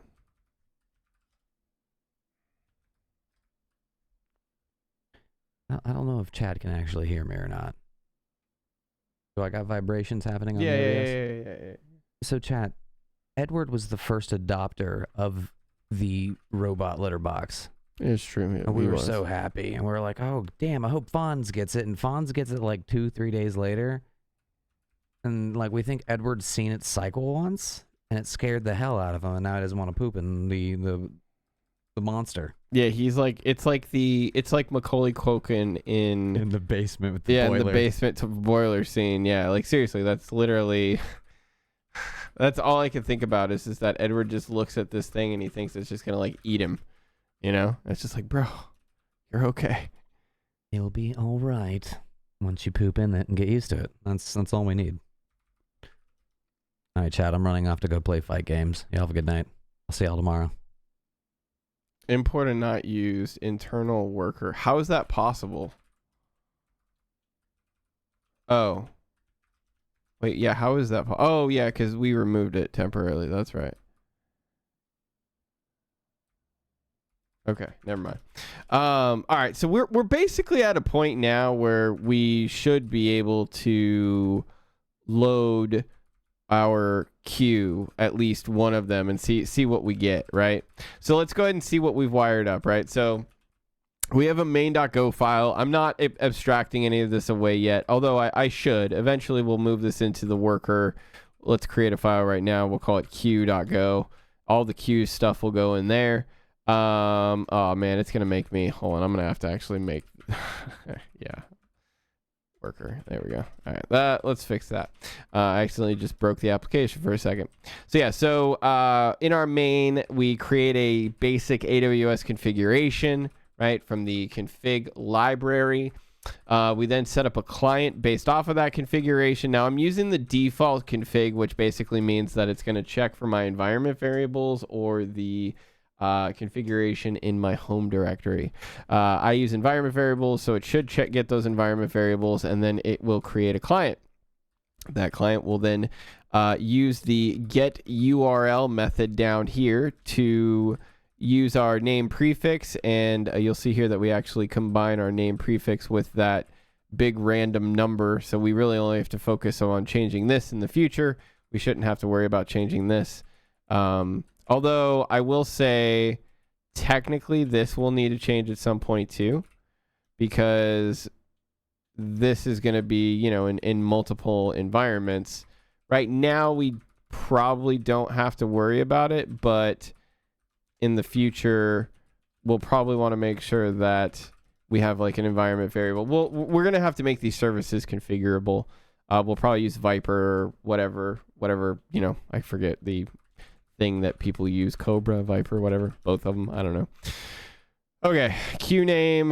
We then look up and get the queue URL from that. And then we say, okay, receive messages input. Now you'll see here that we say we want to receive a max number of 1. It defaults to 1. So we go ahead and actually delete that. When using receive message, you can send a list of attributes. So we were saying we want to get all the attributes here. The queue is here, and the visibility timeout is here, basically. Okay. So then we set up our client. Sorry, I don't trust the cat. We set up our client. We say, okay, client receive message. Sorry. All right, so actually, my bad. First, we create our channel. Now, if you don't know Go and you don't know what channels are, you can kind of think of them as like pipes between processes. Actually, that's a really great way of describing it. They're literally pipes between processes. So in Go, you can create these things called Go routines, right? So think of a Go routine as like an isolated sphere, right? It's entirely in its own process. It only can look at its own process, and you know everything inside that scope, right? Well, what we basically do is we say, okay, well, I need to get information from that process asynchronously while it's happening. So what we're going to do is we're going to poke a hole in that sphere, and we're going to create a pipe or a channel, basically, that takes information from it as it happens and receives it. And so that's exactly what we're doing here with a channel. We're basically saying, all right, I expect this channel to receive types message, or basically to receive messages, right? Messages. And then what we do is we wrap this in a Go function. Now you'll see here that Go is in front of this function, which means that technically we're writing a function, and we're just telling it, just go fire, just right away on your own. Don't wait. You know, this will immediately fire. It's not going to wait for any of this. It's just going to go on to setting up the signal handler and all that stuff, right? And so in the background, when this function fires, this Go routine fires, it's going to say, okay, well, I want to listen for all of my messages. Sorry, I want to listen for all of my messages, right?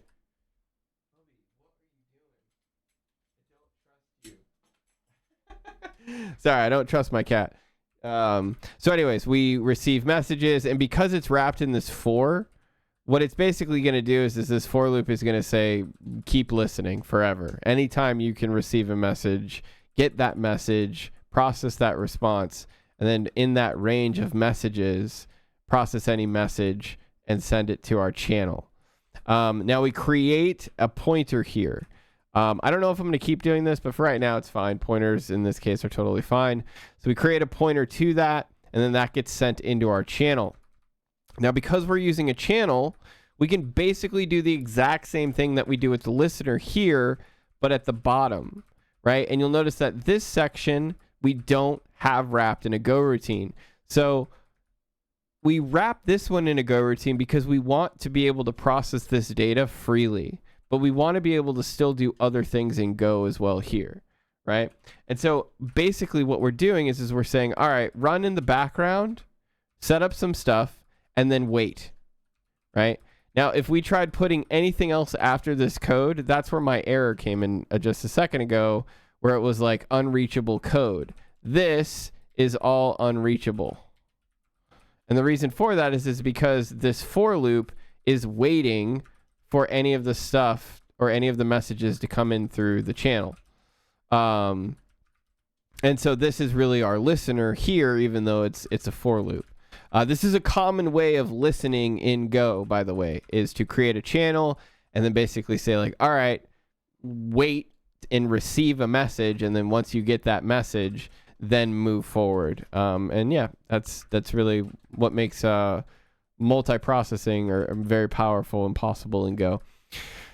So, all right, so let's do this. Let's build it really quickly. I'm going to inject my normal secrets for now, and then we're going to try running the silence detect. Now, I don't know if this is going to return some type of like credentials in the log output, so I'm not going to share this just yet. I'm going to at least run it once just to make sure that we're good. And then I'll run it again. So hang on 1 second. Let me just hide the desktop.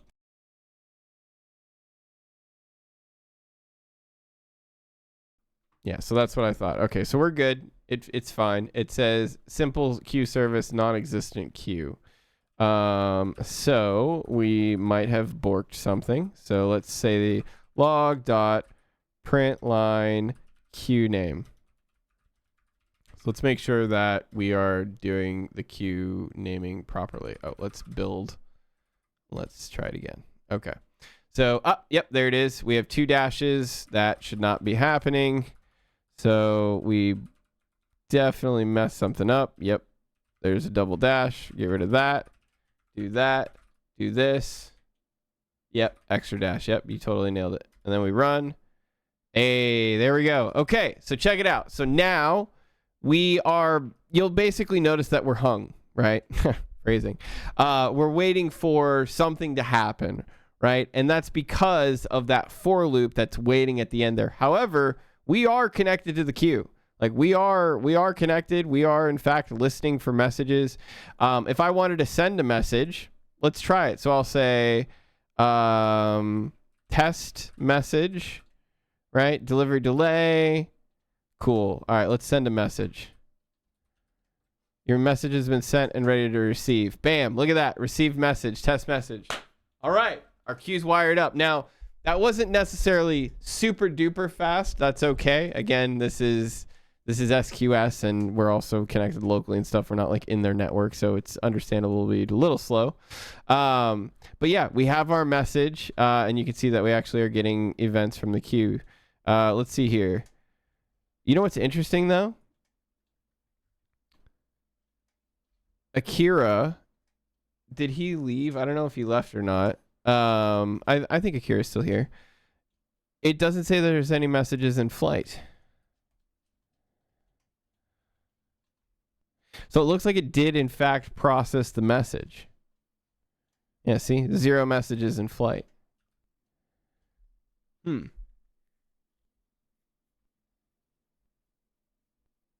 a little curious on what that means, to be honest. Like, do we still need to remove it? Because there's no message in the queue. Like, I don't think I could remove it. Like, it's not in the queue right now. There's no message. Well, I don't know. Here, let's look at monitoring. Let's see if there is, in fact, anything. An age. Number of empty receives. Oh. Maybe we didn't. 53? Wait, what? 53 empty receives.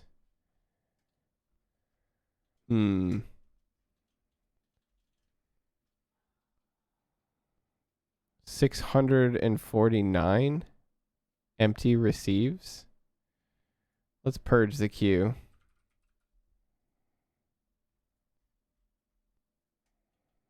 Number of messages sent 1. Number of messages received 1. Sent message saved. Number of messages deleted 1.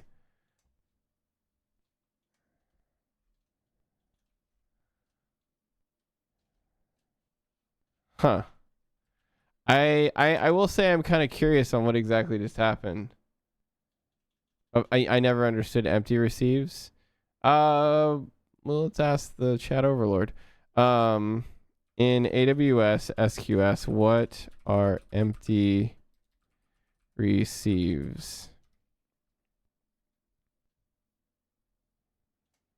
But there are no messages available to retrieve at that time. In other words, the client makes a request to SQS to receive a message from the queue, but the queue is currently empty, so the service returns an empty response. Oh. Empty receives are common occurrence in SQS and happen frequently, especially in scenarios where there are periods of low message traffic. It's important for clients to handle empty responses appropriately and continue to pull for new message. This helps ensure messages are processes. Oh, there you go. Yeah. The number of loops that tried to receive the message and got none. Yeah, I mean, honestly, that's kind of what I was thinking, which basically, I guess, begs the question, does this mean that this was basically, yeah, so there you go. Yeah, so, yeah, if you look here, you can see we're actually 647 to 645. NAN total raised for NAN for support. Wait, what? Okay, I have to wait, what? Rox, I think you just broke our stream, bud. I thank you for the raid. I appreciate that. Rox, check this out, dude. NAN total raised so far for NAN more days to show support. I think this was trying to show me that you rated us. I don't know. Yeah. Call me Nan. Yeah. Yo, what up, The Rocks? How's it going, buddy? Thank you so much for the raid. Dude, I was literally about to take a break. Of course you did that right as I was about to take a break. I hope your stream went well though, dude. 10 hours, man. That's a long one. Is that yeah, I think it is a charity stream, but or charity thing, but I'm not entirely sure. By the way, thank you for the 31 months, dude. Yeah, go get some rest. Thank you. I appreciate it. I hope your stream went well. I saw your tweet, I think, or you were doing, I don't know. I know that you like were doing something crazy today, so I hope it went well. Hi everyone from Rox's stream. How's it going? I'm BG, one of the co-hosts of the Alta 4 stream. You might know me. It did. Good. I'm glad to hear that, man. We'll need to catch up. We need to catch up. But yeah, go get some rest. Thank you everybody for hanging out with me today. Hi, I'm BG. I'm one of the co-hosts of the Alta 4 stream. If you are new here, you are in for a treat. Basically we're hanging out tonight. I'm a DevOps engineer. I've been a DevOps engineer professionally for the past about 4 years. I've been working in engineering for actually over 10 now. And we build a lot of cool stuff here. Right now I'm working on a project called Quirk. Quirk is basically a streamer tools platform that is like a rival to Stream Element, Streamlabs, all that kind of stuff. The difference with Quirk is that Quirk is designed entirely by, streamers. Everything in Quirk that we've made out of our own necessity, and then dog fooded that, built it, made it better. We do a lot of different things on this channel. We build cloud infrastructure, which is what we're doing right now. We connect services to that cloud infrastructure. We deploy it. Again, a lot of my DevOps passion comes out in the stream too, but we work on a lot of different stuff too. I have a very big fascination with programming languages and automation, all sorts of stuff. So anyways, thank you for being here. I appreciate it. If you have any questions or anything like that, you're curious on what I'm working on, you're more than welcome to ask. The platform is called Quirk. So if you're interested, there's a little bit more about it there. It's in an invite-only alpha at the moment. Actually, if you guys know, Proc or Prime and Rox both use it, which we appreciate them using it. We've got a bunch of other streamer friends who use it too. Different parts of it, different pieces of it. Right now, we're working on one of the piece. We work with Nix. Yes, we do work. This is a Nix home chat. We definitely work with Nix here too. One of the pieces we're working on right now is actually designed all around what's called an event bus. And if you guys want to see what it kind of looks like, I can show it to you here. Hold on. Technical designs, media pipeline processing. There you go. So this is basically what we're building. I realize showing it to you. Hey. I realize showing it to you like this might be a little bit overwhelming, but I promise you it's not that bad.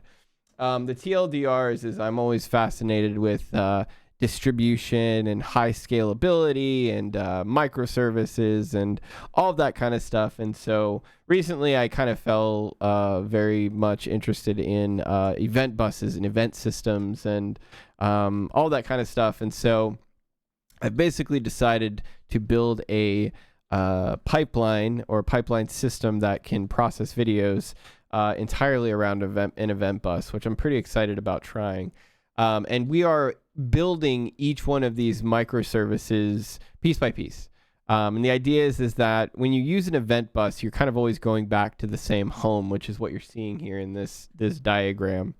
The main point that we're kind of achieving here is like whenever a file gets created, that gets sent to the event bus, and this just kind of triggers off this like series of processes that go and keep going around in circles until we finally finish and get to where we want to be.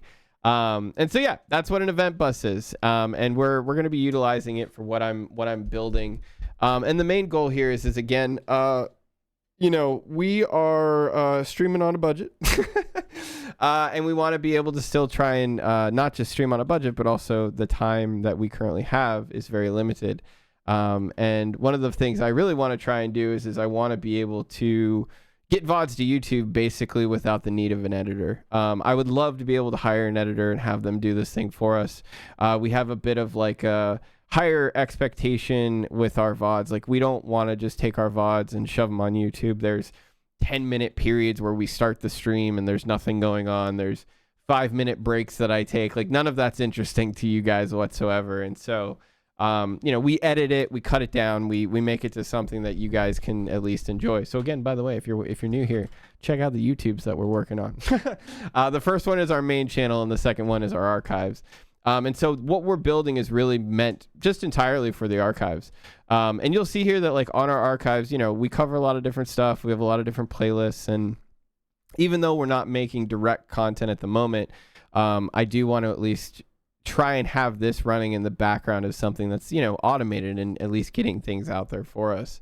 And so that's really why we're building this platform is we're, again, we want to be able to have this run in the background.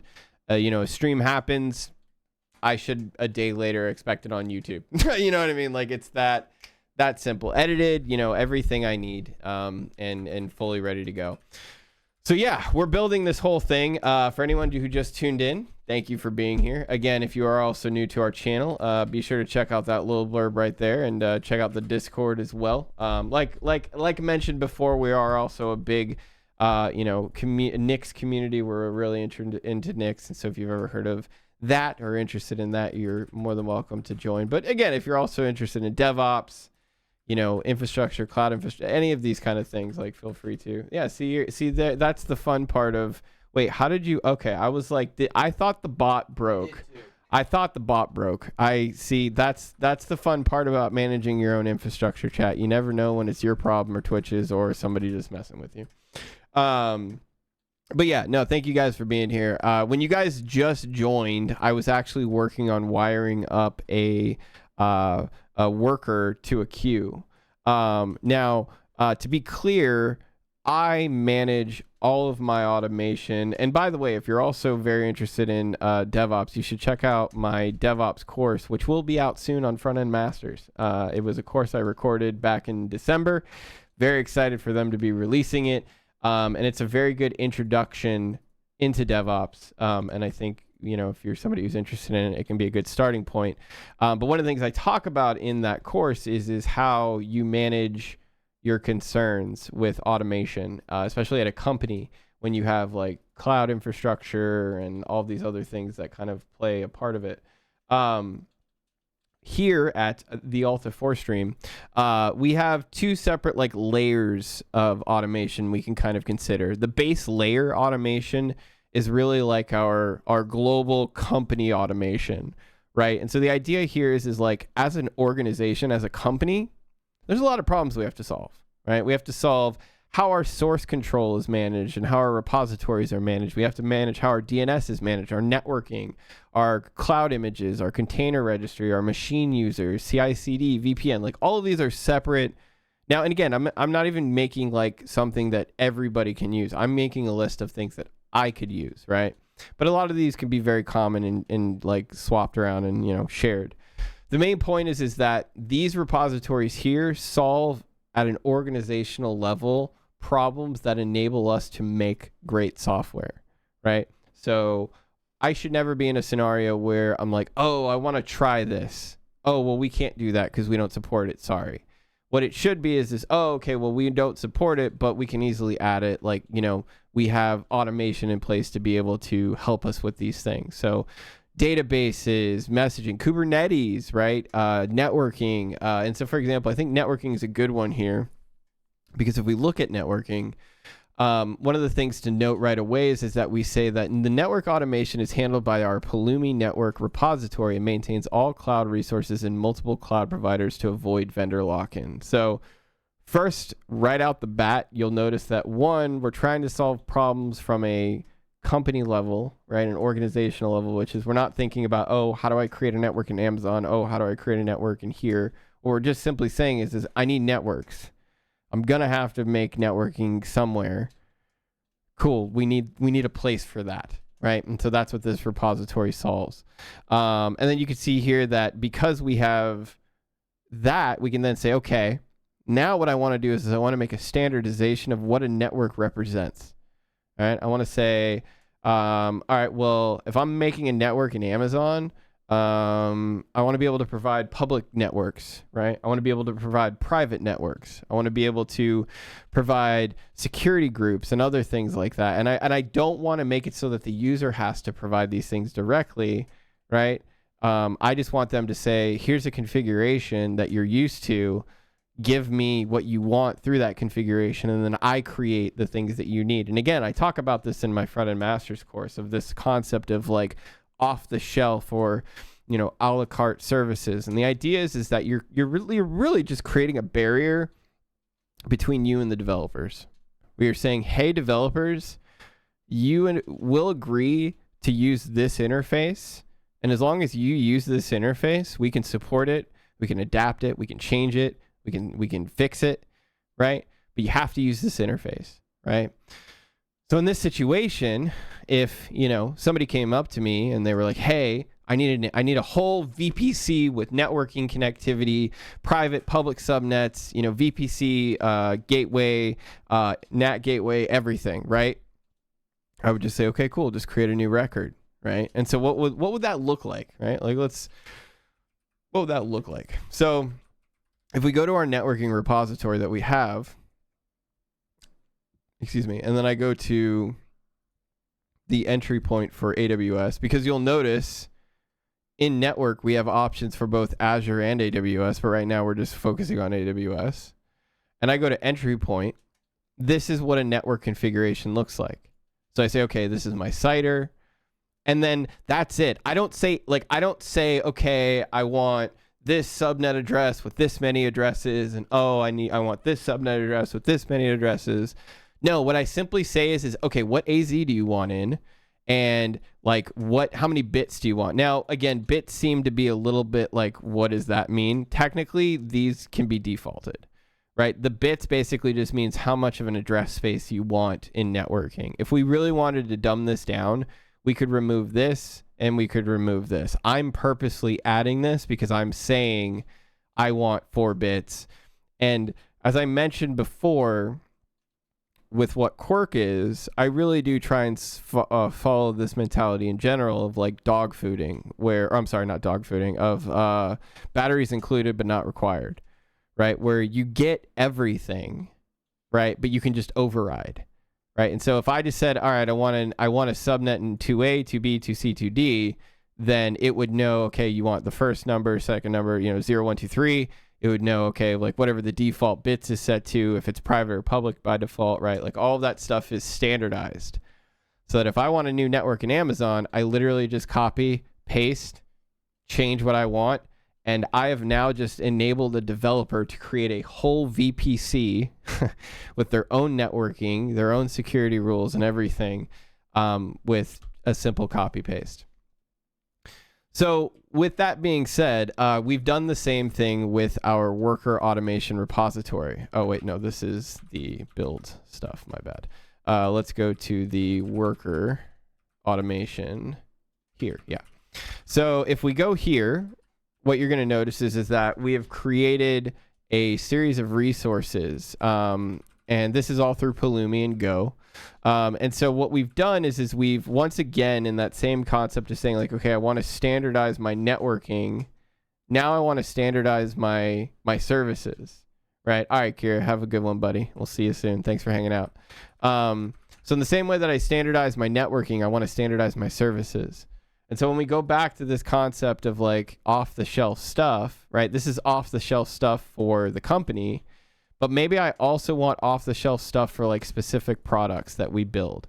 So, if you work at a company, maybe you work on a bunch of different products, a bunch of different features and things that people, or that your company builds, right? And each one of these things has their own separation of concerns, right? Workers in this product might be different than workers in this product.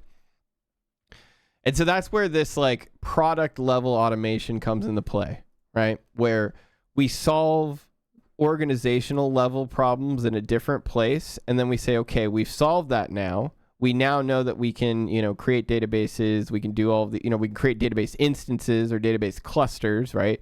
We can create Kubernetes clusters, right? Cool. Those are all managed separately. Now let's run automation for all of our services and everything on top of that. And so now what I want to do is I want an off-the-shelf worker, right, or an off-the-shelf service, just like I want off-the-shelf networking, right? And so, yeah, that's something to consider here is like all of this stuff can be off the shelf if we want. It's all about defining it and setting it up. What's the limitation of AWS App Runner Service? I'll be real with you. I don't know what App Runner Service is. I'm not using it, and I've never actually used that specific one before. I would. Is it newer? The only containerization stuff I've ran is what's it called? ECS and EKS and Beanstalk. It's like Heroku and AWS. Yeah, no, I haven't used it yet. Yeah, I'm sorry, I don't have much information on that one. I would say for me, I was experiencing the Heroku-esque style of hosting like a while ago. And that's not to be rude. It's just, it's, again, like when I say I'm building this and people look at me and kind of go like, why are you building this so complexly or like so at scale? It's just what I'm used to. You don't have to build it the same way I do, nor do I recommend it entirely. A lot of it's also like, investigation and learning and, kind of getting better at the craft in general. So I'll take a look at it though. I mean, it looks interesting. Any new way of running workloads in the cloud is always interesting to me. So connect your source code to a container image, configure and build service settings, preview and create security reviews of production ready service. So it looks like this is like a whole pipeline essentially. It probably sits on top of like, their like dev tool stuff and yeah. Interesting. That's cool. I mean, it makes sense that Amazon would try and go that route, because Amazon really does have the big scale problem solved pretty well. Being able to solve it now for smaller companies, I think would be probably a good market for them to be able to tap in as well. I don't really know how great it is. Cool. Okay. So like I said, we want an off-the-shelf set of resources for our worker. And we're not really fully done here, but we do know that we at least want a worker off the shelf, right? So when I say I have 4 workers and we go back to our main file, you can kind of see now those 4 workers. Here's our media clip create worker. Here's our silence detection worker. Here's our transcode worker. And then here's our upload worker, right? So we're creating 4 different workers. And the only thing different that we're really doing is we're just giving them a different name.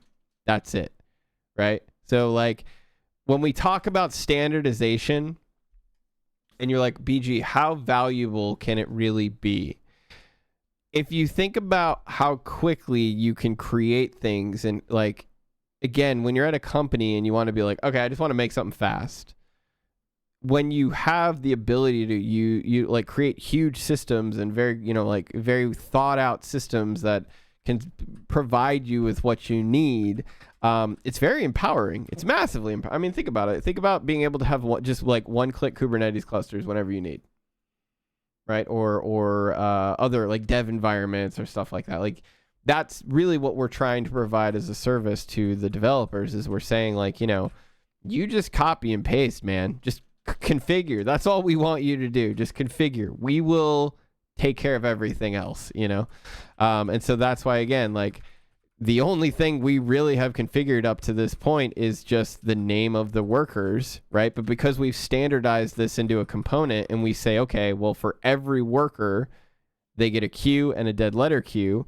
Well, all right, now we go again to SQS and our queues, and you can see here, even though we only have 2 resources in our component because we're also creating 4 separate services, right?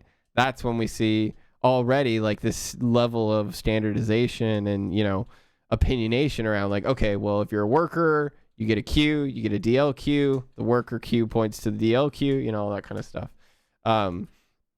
Cool. Okay. So like I said, the infrastructure's already been created for the workers, and we've only really created the dead letter queue and the queue that it points to. And so we're really at a point now where we can kind of just start like processing messages. I'm a little interested in knowing if like we should be doing the receive message the way that we are. So like that's kind of one thing I'm curious about is if we go back to monitoring, you'll see that for a minute there, our number of empty responses was quite high. Here, we could put it here. This will make more sense. Yeah, there it is, 647. I don't know if this is just entirely because of, again, this is basically just a for loop, but I don't know if like is this good that it like, that's a lot per minute. That's 647 basically requests to Amazon per minute. I don't know if that's expected. I don't know if that's exactly what you should be doing here. I'm not entirely sure. But you can see here that we are processing messages. We did send one message to the queue. We received it, or we sent it. I'm sorry, we received it, then we sent it. And it even got deleted as well. So it is opinionated abstraction. Yeah.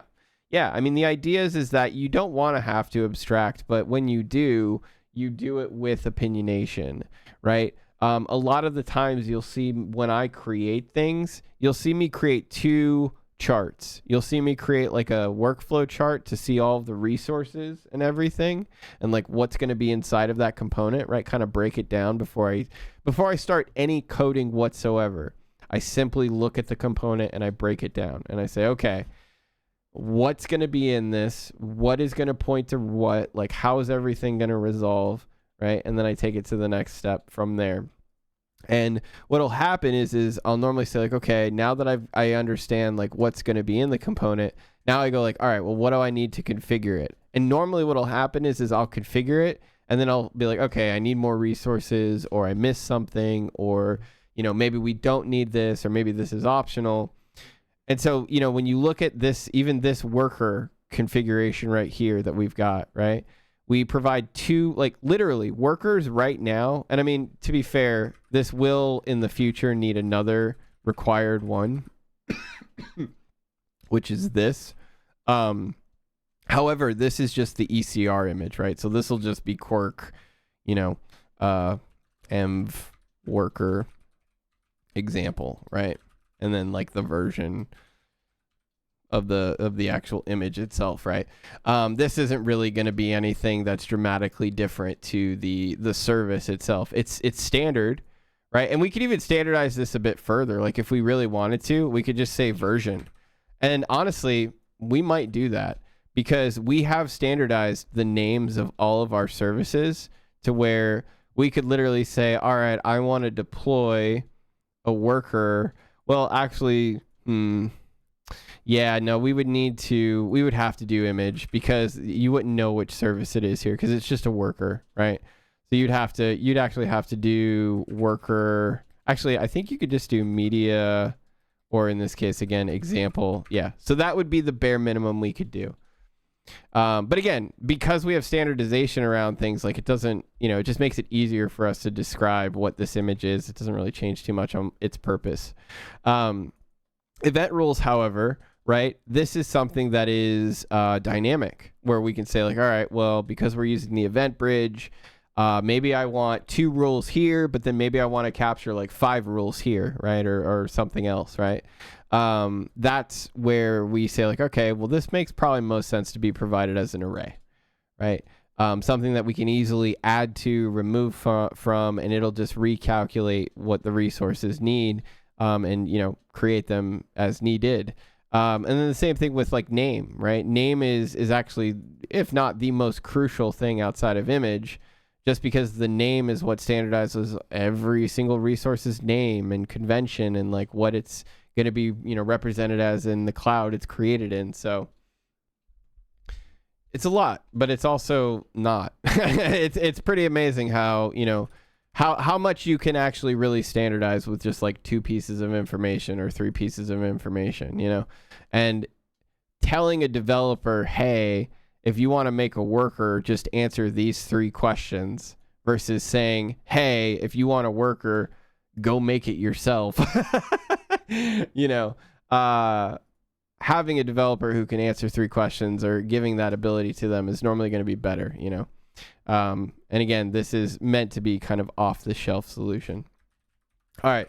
So I've entertained you guys enough for past the rage for me to be able to go to the bathroom. So that's what I'm going to do.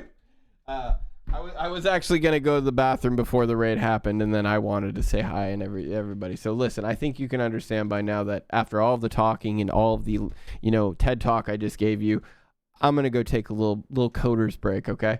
Again, if you are new to our channel, be sure to check out that little blurb right there. Hold on, it'll be just a second whenever the cold start for the bot happens. What? Oh, did the bot just like actually fail?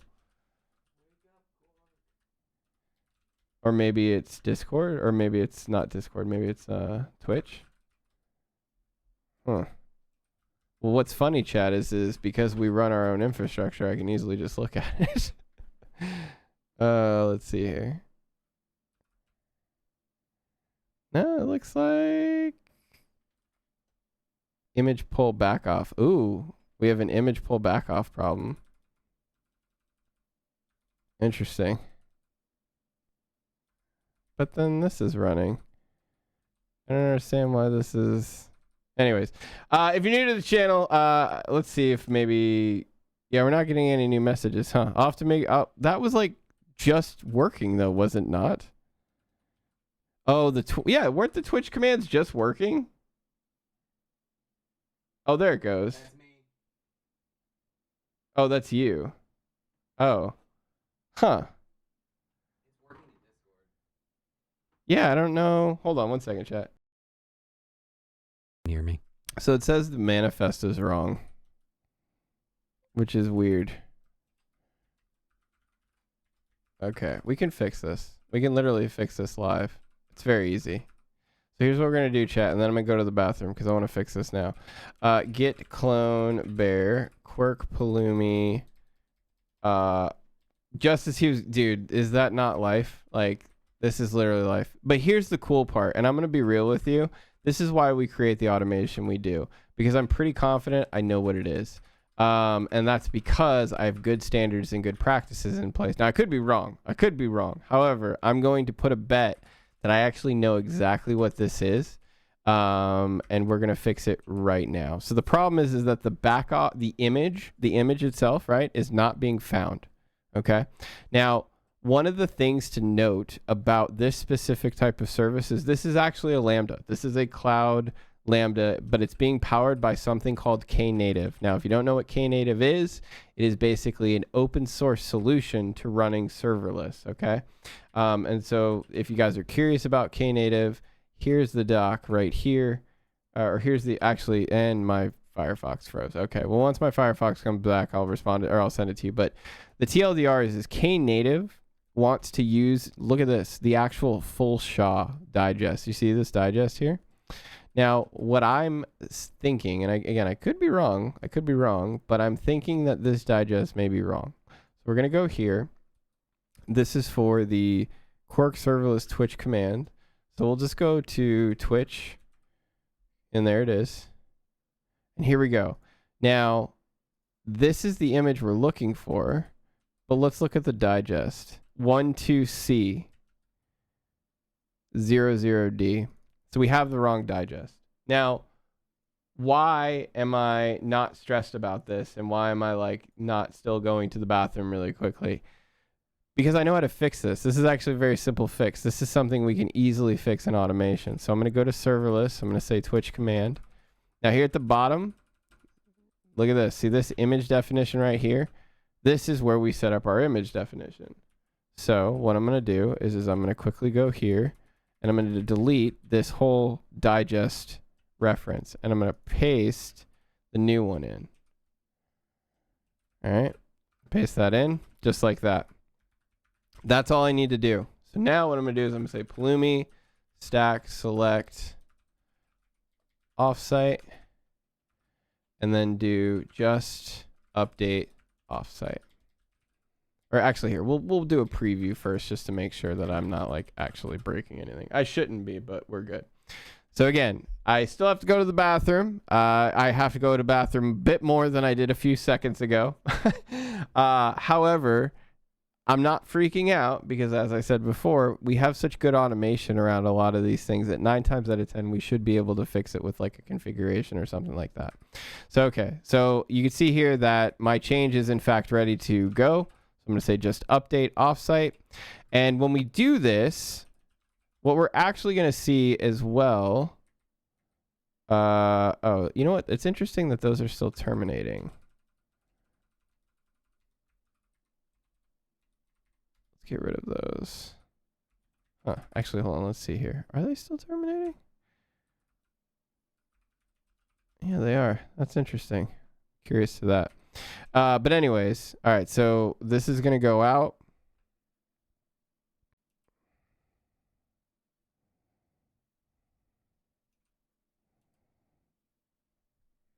We have to wait for it to run, obviously. Sometimes the automation running is the most waited time of the change.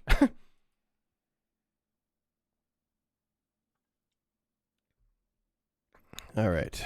Here we go. Okay, so there's our new deployment. See how Twitch command 03 is there and 02 is still waiting. Container creating. Now it's got to pull a whole new image, so that's why it's going to take a few seconds longer. However, we aren't in image pull back off already, which more than likely means we just solved this problem. We'll see though. Oh, there we go, running. All right, somebody give me a command. Here, I'll do it. There you go. Oh, there you go. Now I can go to the bathroom. And look at that, chat. If this was a prod outage, I literally could have fixed it before I had to go pee. How you like me now? All right, I'm going to go to the bathroom now. Actually, technically, it was a prod outage. Yeah, technically, it really was a prod outage, which is funny. But we were literally able to fix it before I had to go to the bathroom. So, again, very, very happy with the automation we have here. Hopefully, it'll continue to do great things. All right, so like I said, I'm going to go to the bathroom really quickly. If you are new to the channel, be sure to check out that little blurb right there about us. Be sure to check out our Discord. Be sure to join it if you are interested in being a part of a place full of wonderful nerds. And then also, again, the thing we're literally building, the software we're trying to, use. Check out our YouTube. Subscribe to the YouTubes, and you'll get all the sweet VODs that are, literally going to be powered by this thing. I am going to take a break. If you guys don't know why we take breaks during our ads, it's basically just so that Twitch can get off our backs about it. Yeah, we take breaks so that you also don't miss anything while I'm AFK. Or I'm sorry, we run ads while we're on break so you don't miss anything while we're AFK. So, all right, I'm going to take a super quick break. I'm going to go to the bathroom, go to the little coder's room. When I come back, we will start working with this queue and at least see if we can start processing some messages. All right, be right back. There's a super comfortable couch right here that he was already sleeping on. He just decided he wanted to sleep in my chair. Yeah, Alphonse. So I have two cats. We actually do have emotes of the boys. Thank you, Cowface dude. The hangry and the sleepy. Basically their names are Alphonse and Edward. This little guy right here, the one who had his face staring at you guys. This is Alphonse. Excuse me. And the one over here is Edward. Full Metal Alchemist, yeah. Yeah. And I mean it works well because one of them is sweet and loving and the other one hates their father. Yeah. So, yeah. It's pretty much on point. Edward and I are rivals in the best way possible. All right, so now that the bot is working again, here's the question I'm really trying to ask myself here is like, do we really...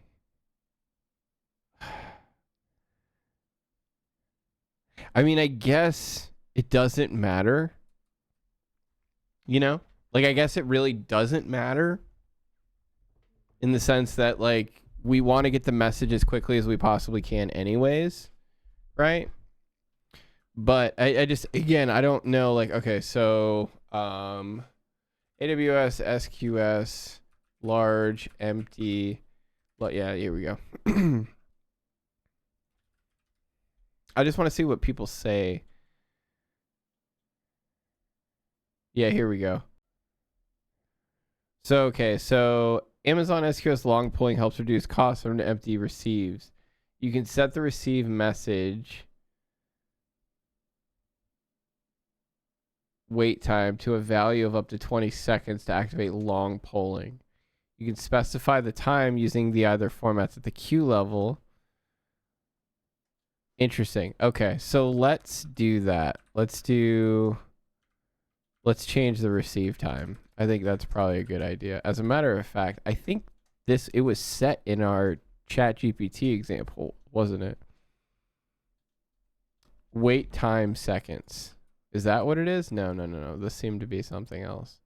This was setting the... Oh, no, yeah, the wait time. I guess that is it. Okay. So, wait time seconds for which the call waits for a message to arrive in the queue before running. Wait, is this what we want, though? If no more messages are available and the wait time expires, the call returns successfully with an empty list of messages to avoid HTTP errors. Ensure. And Veron, how's it going? Is this the same thing? Like, I want to say, because it literally says message wait time parameter. Setting the message level overrides the parameter for the queue level. Okay, receive. Yeah, I would guess this is it. Yeah, wait time seconds. Yeah, this has got to be it. Hey, how's it going? So, okay, so maybe we just set it to 1. Why don't we just set it to 1? 1 second. See what the wait time difference looks like. Also, before I do that, why don't I look at the default? Wait time seconds. So what is the default? Okay, so the duration in seconds for which the call waits for a message to arrive in the queue before returning. If a message is available, the call returns sooner than wait time seconds. If no messages are available and the wait time expires, the call returns successfully with an empty list of messages. To avoid HTTP errors, to ensure that HTTP response timeout for a receive message request is longer than wait time seconds parameter. For example, with the Java SDK, you can set an HTTP transport using the... Okay, whatever. That's great. Is there like a default value? Okay, no, I guess not. All right. So let's try this. Let's run it again. And let's look at our wait time seconds. Because like I said, I really don't want to be indirectly DDoSing Amazon. You know what I mean? And yeah, that seems to be similar to what we're trying to actually, or what's actually happening or that seems to be what's actually happening right now. Okay, so we're looking at an image. So let's go back to our queue. Simple queue service. And again, we had a large amount of empty messages in our monitoring for, yeah, so again, number of messages received, that's fine. Messages sent, that's fine. Byte size is fine. Deleted is fine. This is what we want to figure out a little bit more around. This guy right here. So if we go to 1 hour, yeah, this guy right here. This is where we saw a little bit more than we wanted. This should not be this high. Okay, so we're going to do that, and we're going to run it. Okay, so it's running, and I set it to a second. So that should mean instead of at least like running through a loop constantly, every second it should wait and then do its thing. So I would imagine that means that per minute, we should only be getting 60 instead of 600, which means we brought down the overall usage by like 100%. So yeah, that hopefully that's, if my math serves me right, then hopefully we're in a better place than we were before. It might mean that we might slightly get slower messages, but in this scenario, we don't really care how fast it is, right? Like this isn't like, it's not a true event system in the sense where we're trying to react on just pure events itself. As quickly as possible, I guess is what I mean to say. Also interesting. So this is event sub event. Oh, event sub event is also failing now. Oh, geez. Okay.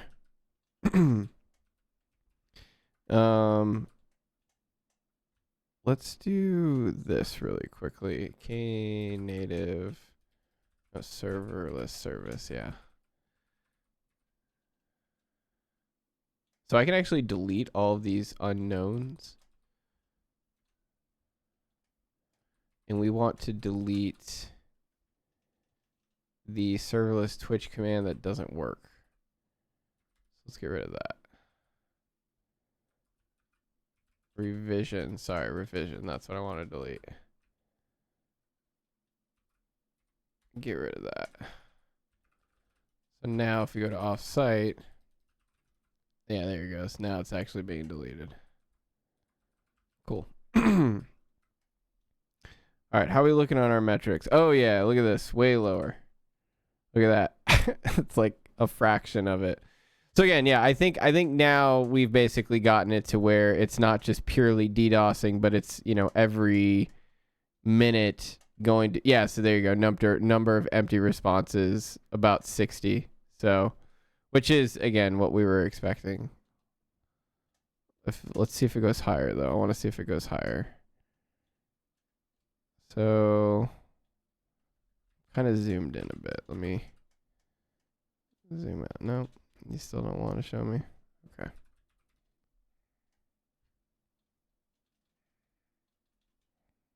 I hate these graphs sometimes, I swear. 57.9. Okay.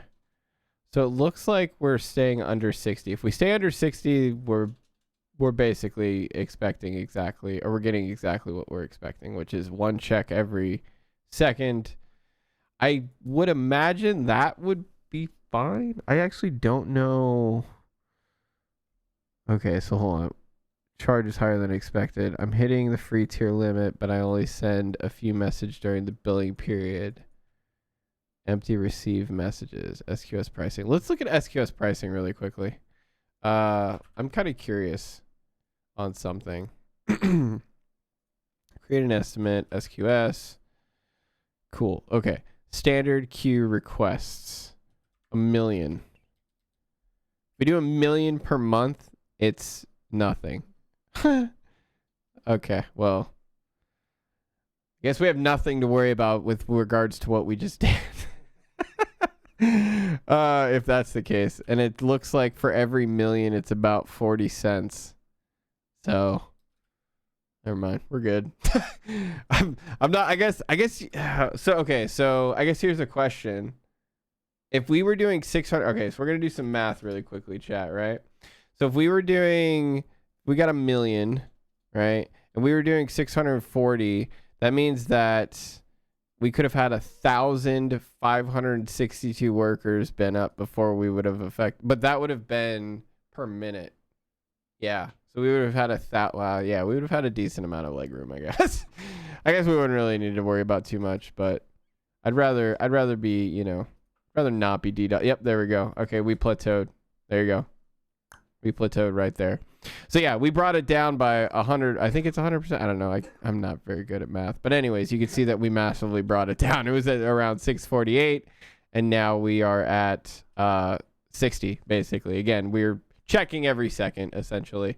So, okay, now that we're checking every second, now what I want to do really quickly is I want to send another message. So we're going to just say test message. And before we do that, let's move you back over here. And okay, on the right is our queue. Delay delivery 0. So we have 0 delivery delay. Polling duration 30 seconds. And again, this is checking every second for a chance or for a message. And then we should get it hopefully within a second, maybe 2. All right, so here we go. Send. Bam. Oh, wow. We got it like instantly that time. Okay. That's good. Cool. All right, let's try it one more time. Bam. Yeah. Okay. Yeah. So we are way more in you know, in sync with it. I don't know why. I don't know how it got better, but somehow it's gotten better. Okay, cool. So let's go back here. Let's go to monitoring. So obviously it's not going to be here just yet. You know, just yet. The free tier is pretty nice for AWS. It is. I agree. It is. Let me put it this way, actually. It is for generic things, right? Like instances, you know, resources like this, right? Things that you would really never blow through unless you were just like a huge company. This stuff is great. Or maybe not instances, but like this kind of stuff is great. Now, when you talk about like instances, I mean, you get one free instance a month, which I guess that's fair. You know, if you're like running a project, that's nice. But when you compare that one instance, which is a T2 micro, to like all of the other costs, it really doesn't do much. So like, I guess what I mean to say is like the free tier is nice for like Amazon specific products, right? But when it's just like flat out like I want an instance or I want data or something like that, that pricing don't change, baby. Like they're still going to charge you a terabyte for the same price no matter what. You know, like it's yeah, so like Lambda execution I think is really nice, like the Lambda flexibility. How much you can run serverless for free, I think is really cool. But like again, comparing one single instance versus like all the other things you might be doing, you'll blow through that pretty quickly. There we go. Message count 2. Cool. Awesome. Let's look at this message. Yeah. So these are getting deleted. Yo, what's up, Standard Robot? Welcome back. So these are in fact getting deleted. I'm not too sure exactly what that means in the sense of like, should we still be trying to delete them? Would it even work if I tried to delete them? Like, I don't even know. Like, to be honest with you. Also, why are these stuck in terminating? I might need to kick these nodes. Yeah, I might need to kick these nodes. Or actually here, let's do this. I think I might know what this is. Yeah, let's do that. We'll see if those other ones kick out. Okay. All right. So let's go back here. So here's our service. So I was taking a break and talking to a Toto while I was taking my break, and not in the bathroom, of course. It was after I went to the bathroom. And I realized that the EventBridge is still going to kind of be something that's a little bit challenging. Now, if you got, just because I've never used this, I've never used Amazon's specific event bus, I guess I should say, EventBridge. And so if you guys don't know what an event bus is or why you would use one, in a normal like request scenario, right? Like you make a request to an endpoint, that endpoint is predetermined. You route to it, right? And then once you route to it, you resolve that request and return the response. With a event bus, it's really all driven by events. So there's no request per se. What happens is something happens, and then because something happened, we react to it. In Amazon, they provide a service called EventBridge, and that's what we're going to be using, EventBridge. And the idea behind EventBridge is you basically have these things called event buses, and you'll see here right now we have 2 event buses. Technically you get 3, you get a default one, but the ones that we're going to use for Quirk are going to be Quirk Dev and Quirk Prod. You can create as many event buses as you want. However, you probably only really need one. I don't think you really need a lot of, like maybe one per environment, separation of environment I think is always good.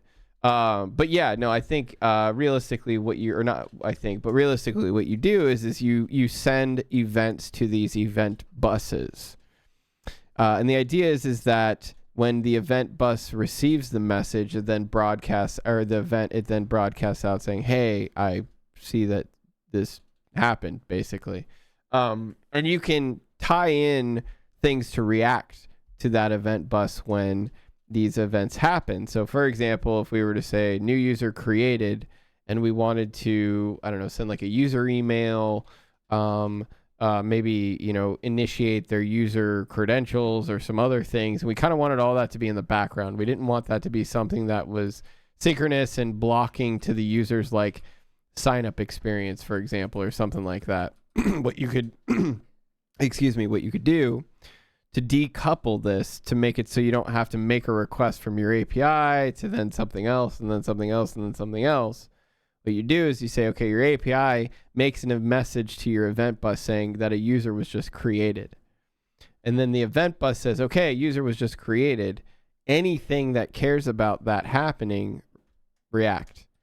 And so that's when you can say, all right, well, in parallel, I want these things to happen, or after these things happen, then I want some other things to happen. And so again, that's really why we're using and creating and utilizing an event bus is we want to be reactive to what we're trying to do. Cool. Okay. So I do want to create the event buses, or at least work on it for the little bit amount of time we have left, because I'm going to be calling it here soon. But we're still working, so don't get too crazy just yet. All right, relax. And so if we go to here, and we go to our automation, we're gonna go back to Pulumi Quirk Worker, because we're gonna work in Pulumi again really quickly. I wanna make some resources. Now, like I said, we've already created a component for our worker, right? So we've already created queues for that worker as well. So now what we want to do is we want to say that if we go back to our document, we want to say, all right, well, what I want to do is I want to create EventBridge rules. And these rules are essentially the listeners on the EventBridge for when events happen. So rule A will be like when this event happens, and rule B could be when this event happens, but they go to the same target, which is our worker, right? Because our worker is to process all of these events, right? Essentially.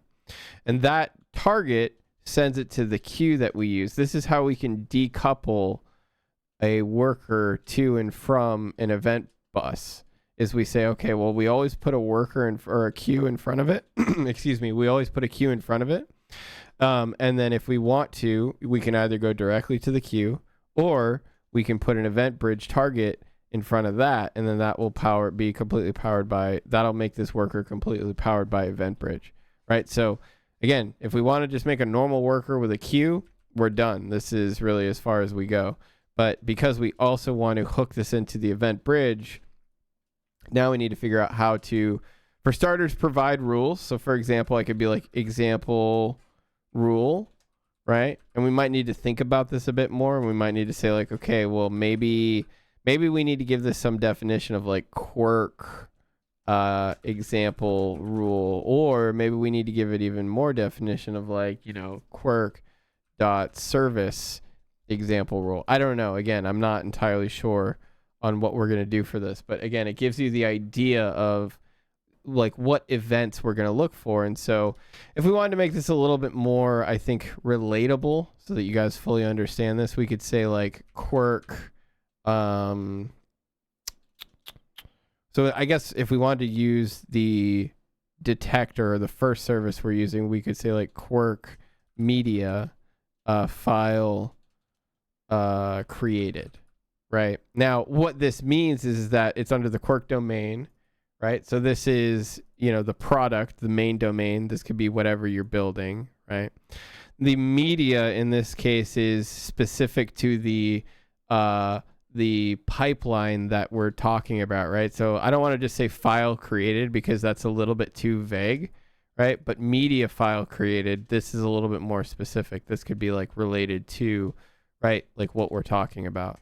And honestly, because this is also related to, and like this could also be like a sub feature, right? So say, for example, this is the product, right?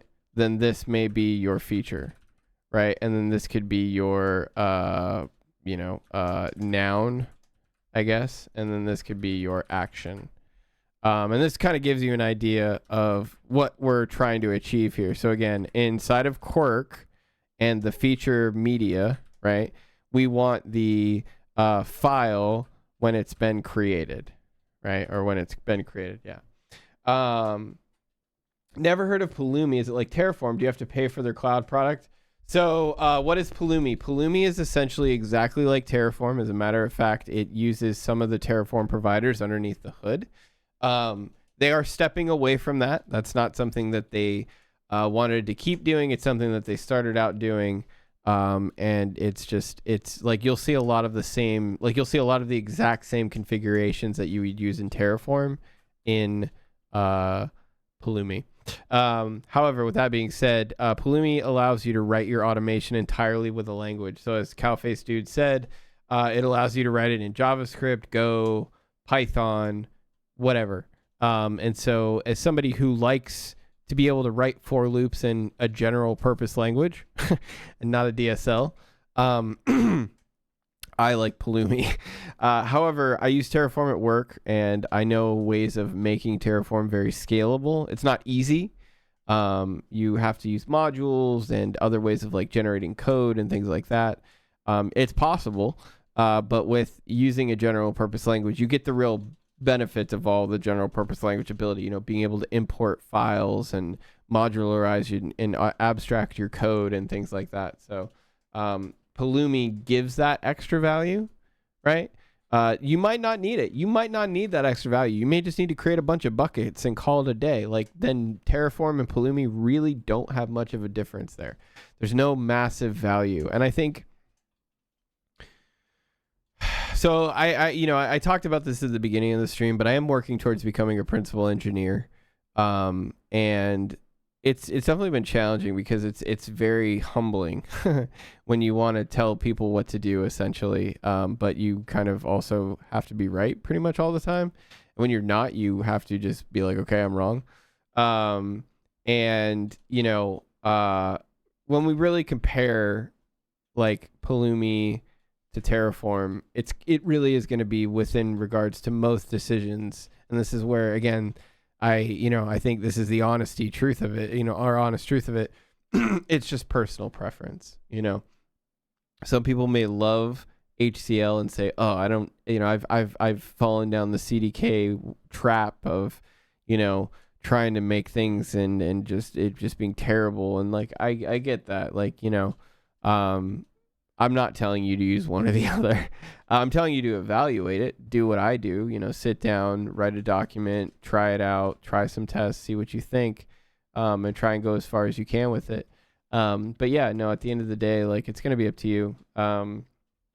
Again, the best value I can truly provide as a differentiator is if you find the desire and want to write in a general purpose language. If you've ever written Pulumi, or if you've ever written Terraform and then you've gone, man, I wish I could just write this in Go, or, oh man, I wish I could just write this in blah. That is exactly what Pulumi's, what it solves, what Pulumi solves. That's it. Yeah.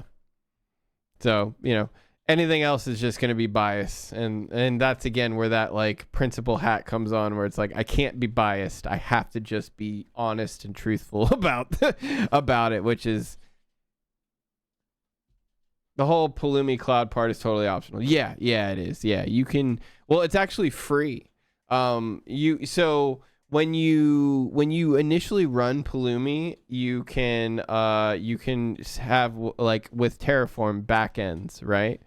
And with Pulumi, by default, they tell you to use their cloud backend, and it is free. Like, I use their cloud backend. Like, here, look.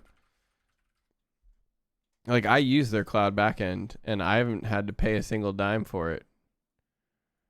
And we have like 1,400, 1,200 well, now we're at like 900 because I destroyed a lot of it. But yeah, this is our resource count right here, and we don't pay for any of this. Like, this is the trade-off about Pulumi is that if you use Terraform Cloud, then you don't get the benefit of runners. Pulumi Cloud doesn't give you any kind of runner support whatsoever. You run all of Pulumi on your own infrastructure, which is why you'll see, like, all of my Pulumi automation. Like, say, for example, if we wanted to look at Pulumi GitHub, right, which manages all of our repos. If I go and I show you the, run, the actual, like, what it ran in CI. So, like, I created these jobs in Circle CI, right? This is all, containerized and set up to where it can run on its own and all that stuff. So yeah, you don't get any of that with Pulumi, whereas like Terraform Cloud, you actually can get that with for free as well, which is pretty nice. You can get it free for a while. Yeah, no, Pulumi is, again, I think it's valuable. I think it's worth it personally. But I have personally fallen down the SDK or CDK wormhole. Like, I've created Terraform or Amazon CDK automation and like felt how terrible that was. Like, so like I get it, you know, I totally understand people's frustration about saying like, well, I don't know if I want to write automation in a, you know, general purpose language. I can easily see how terrible that would be. Like, yeah, me too. Me too. You know, but you know, the trade-offs for me were greater in one direction than other. Yeah, no. So Danthus, if anybody wants to use Pulumi, you can, just like with Terraform, have other backend providers. And so, for example, if you're like, I want my backend provider to be S3, you can do that. And not only can you do that, but you can make your secrets provider whatever you want as well. And so what that means is like Pulumi has two abilities. It has the ability of providing its state or storing its state remotely, but also storing your secrets remotely from the configuration.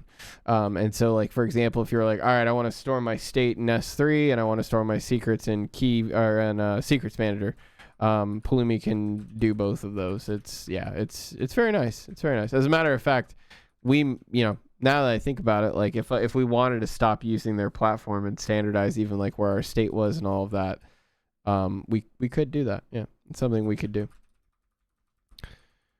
Okay, so, oh wait, I'm trying to do the automation here. My bad, I got distracted.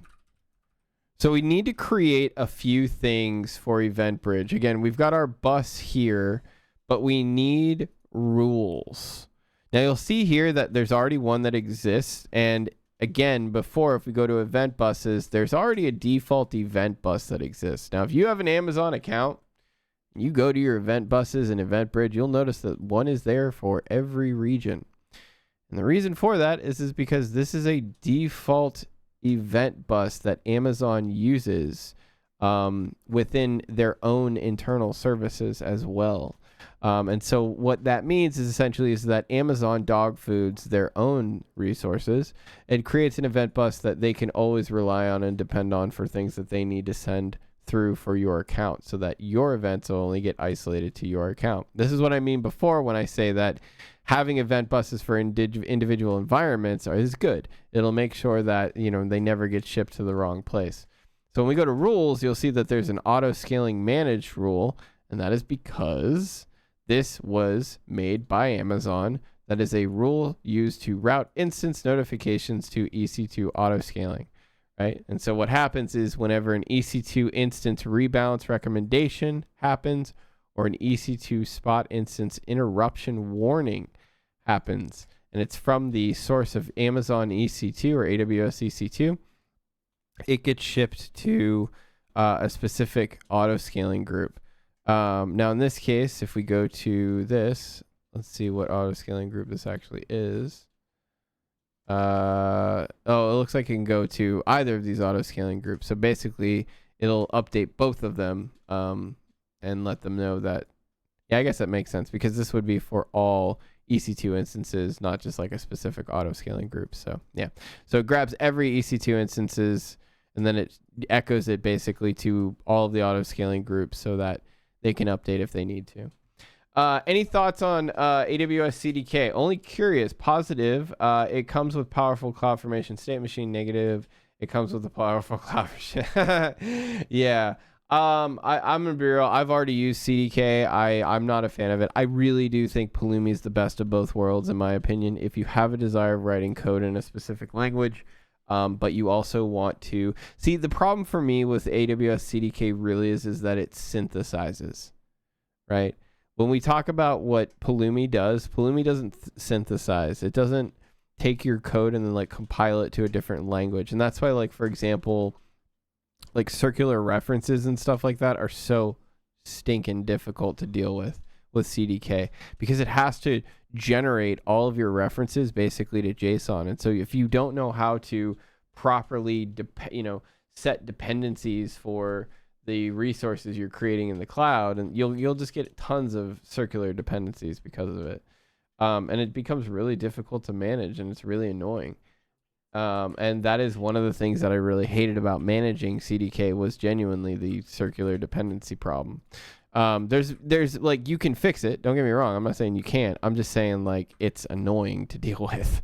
So yeah, like, I just, the whole concept of, it's another reason why I don't like Terraform CDK either. So if you guys didn't know, Terraform also has a CDK themselves, right?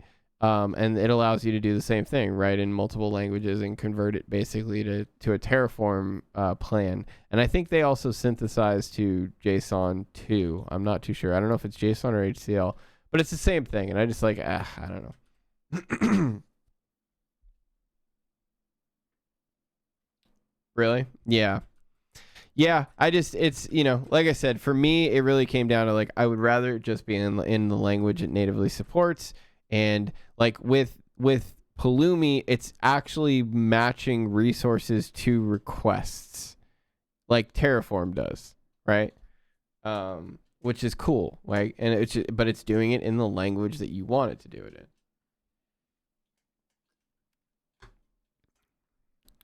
in. Okay. So we can create an event rule.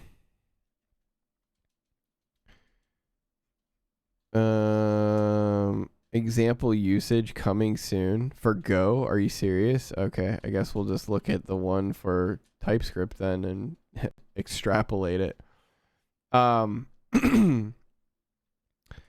Description: capture each AWS console sign-in.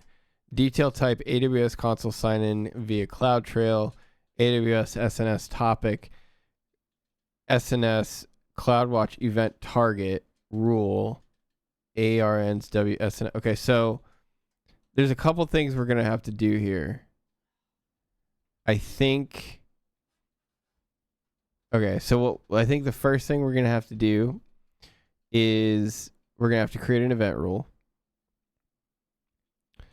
Then I think we're gonna have to tell we're gonna create an event target, and our event target, the ARN, is not gonna go to the SNS topic. I think it's gonna go directly to the queue.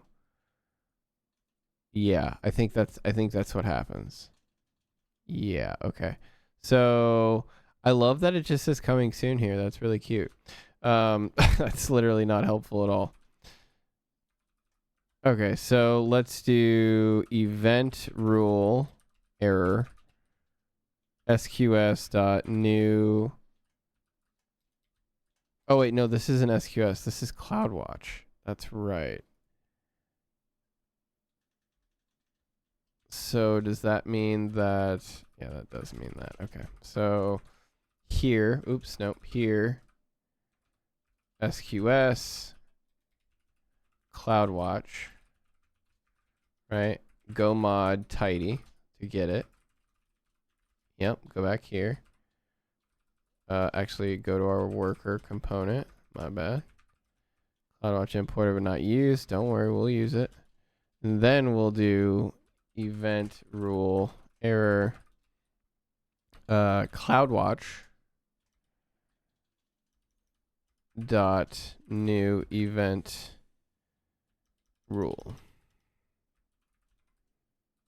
Give it context, and then the next thing we want to give it is a name. So I think we can just give it args.name, right? Yep. However, this will eventually become a for loop because we said we want to listen to a bunch of rules. And actually, now that I think about it, if we look at the usage here, there's actually, no, it is just detail type. We don't say what source. That's interesting. They don't say what source it comes from. We might do that. Like, we might actually make sure it does say the source. We'll see though. So event rule args CloudWatch. Thank you, tab 9. All right. Oh, wait, what? Oh, that's CloudFormation. Okay, Cloud, you let me down. Event rule args. Is that what we want? Event rule args? Yeah, that is what we want. Cool. Okay, so description event bus name. So if we go to event bus name, then we should be able to just say Quark dev for right now, because that is the one that already exists. Quark dev, bam, there it is. Cool. Go to rules, Quark dev. Also, this needs to be a Pulumi string. My bad. All right. And then we've got event pattern is enabled. Name prefix role ARN associated with the role that is used for target invocation. So I'm going to go ahead and say that we're probably going to have to include a role ARN as well, because we don't have. Or we're going to have to update the role ARN on this. Dude, Amazon AIM or IAM roles are just like ridiculous. We'll see how far we get with this. Oh, snap. It's already after 10 o'clock. Holy crap. Okay. I think I'm going to stop here. The main reason why is because I know we're going to have to create a role ARN. And I don't know what we're going to do for the event pattern yet. I think we need to figure out those two things. So here's what I'm going to do. I'm going to take this and I'm going to say needs investigation, right? And we'll say the two things we need to investigate is the event pattern. How will we define event pattern for rules? That's the first thing we want to ask ourselves. And the next thing we want to ask ourselves is how will we define role policy for rules, right? So we need to figure out how we're going to define event pattern for rules, because this is something we're going to do everywhere, right? And again, this is kind of like, this is the event, but then there's no concept of sources, meaning that this event is technically being filtered as like a global event. If we wanted to, we could actually say, well, you know what, instead of event rules being an array, right, as crazy as that is, we could say that it's actually like a map, right? And then we say like, okay, well, we have a map that is our rule, for example, right? And then that goes to sources or, you know, whatever. I don't know. But again, something to think about. So again, I think we need to figure out what the event pattern is going to look like. Do we want to be able to filter by source as well as events? Or I'm sorry, actually, yeah, if it was source, it'd be the inverse. My bad. It'd be like this. So we'd say source example.source, and then example source could provide us with a bunch of events. Now, the benefit of this is that we could, what did I say? Product feature, or actually, we don't even need to do this stuff. Product feature, right? We could say like, okay, well, it's going to be a quirk example source, and then the event that happens is media file created. And I actually kind of like this, right? Because then I can make sure that I'm not listening for every event. I can just say like, okay, anything from this source, get these events. I kind of like that. So again, I really think this is something I need to think about. Make sure that, again, if this is what I want or something similar to it, we make sure that again is standardized for everything, and then we set up the role policy so that the SQS queue can be sent messages from the EventBridge target. All right, guys. So yeah, I'm going to call it here. I really appreciate you hanging out with me today. Again, if you are new to the channel, be sure to check out that little blurb right there. Basically, we are a variety channel hosted by myself, BG, as well as my good friend behind me, Atoda. Raise your hand, Atoda. There you go. There he is right there, raising his hand. Basically, we stream multiple times throughout the week and on the weekend, actually. We just created a whole new schedule for you guys. That's why we're actually streaming now. I normally don't stream during the night times, but my schedule has changed a little bit. As I said, I'm trying to work towards becoming a principal engineer where I work at. It's one of the big reasons why you'll see me writing a ton of documentation, getting used to writing documentation, getting better at it and things like that. And I hope that if anything, I can inspire you guys to write documentation too, because if you really want to put another zero on the end of your salary, in all seriousness, documentation can really get you there. It really does allow you to do a lot of really cool things if you know how to document things properly. Again, it doesn't mean you need to write tons of it. Just means you need to know how to write documentation properly. And so, yeah, because I'm doing a lot of that and putting a lot more time investing into the company, basically the stream schedule for now is going to be Monday, Wednesdays, Thursdays, Fridays, and Saturdays, where Monday mornings you'll get to hang out with me starting between 8 a.m. and 10 a.m. Pacific Standard. Wednesday nights will be the next one, which is exactly what we're doing right now. And that's when you get to hang out with me again. And that's when I normally start around 7 p.m. and we'll go till about 10 p.m. And, we'll be working on pretty much the same thing or continuing from Monday. Thursday, tomorrow, you get to hang out with Atoda. You get to hang out with him while he's working on his project, MGRC, while he's learning how to program from scratch, as well as his whole new journey into the programming world that we're all very, very, whether you're new to it or not, we're all at least somewhat knowledgeable about. So yeah, you get to hang out with Atoda on Thursdays, and then Friday mornings you get to hang out with me again. So again, basically Friday mornings Friday mornings and Saturday mornings are both stream night or stream mornings. Sorry, I messed that up terribly. Take two. Yeah, sorry, take two. Friday mornings, you get to hang out with me between 8 a.m. and 10 a.m. again. And then Saturday, you get to hang out with Atoda. So, again, Mondays, Fridays, and Saturdays, morning streams. Wednesdays and Thursdays, nighttime streams. That's really all you got to take away. Whoever you end up seeing, doesn't matter. You get to see both of us regardless. Again, thank you guys for hanging out. I appreciate it. Sorry for fumbling over my words there. I am tired. Be sure to also check out our Discord. It's a fantastic place filled, again, of wonderful people. If you're ever curious about any of the things we do, if you have questions, anything like that, we have channels dedicated to helping you guys out, as well as, just making it hopefully friendly and welcoming to anything you guys want to share. Also, be sure to check out our YouTube.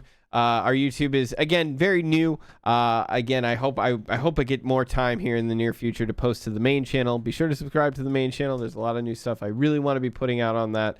So I will be doing that soon. And then again, we're also building this whole pipeline for the second channel, which is our archives, so that you guys can get our VODs daily, basically after the stream. And we don't keep them on. I do want to say this, by the way. I think the real goal going forward is we're not going to keep our VODs on Twitch. I think once we get this in place and we have a reliable way of making sure our VODs are always delivered on YouTube, we won't be storing our VODs for Twitch anymore, and basically all of our VODs will go directly to YouTube. But again, we're not going to do that until we know for a fact that you guys can get every VOD the next day, or whenever it comes out on YouTube every time. So we're not just going to rip that away from you guys. All right, guys, thank you again so much. I really, really appreciate it. Again, check out our social as well. Follow us on Twitter. Let me go find us somebody to raid really quickly, and I'm going to call it because I'm going to go get some food. I'm hungry. Let's see here. Who can we raid?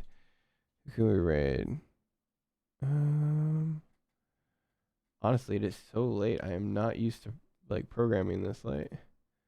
I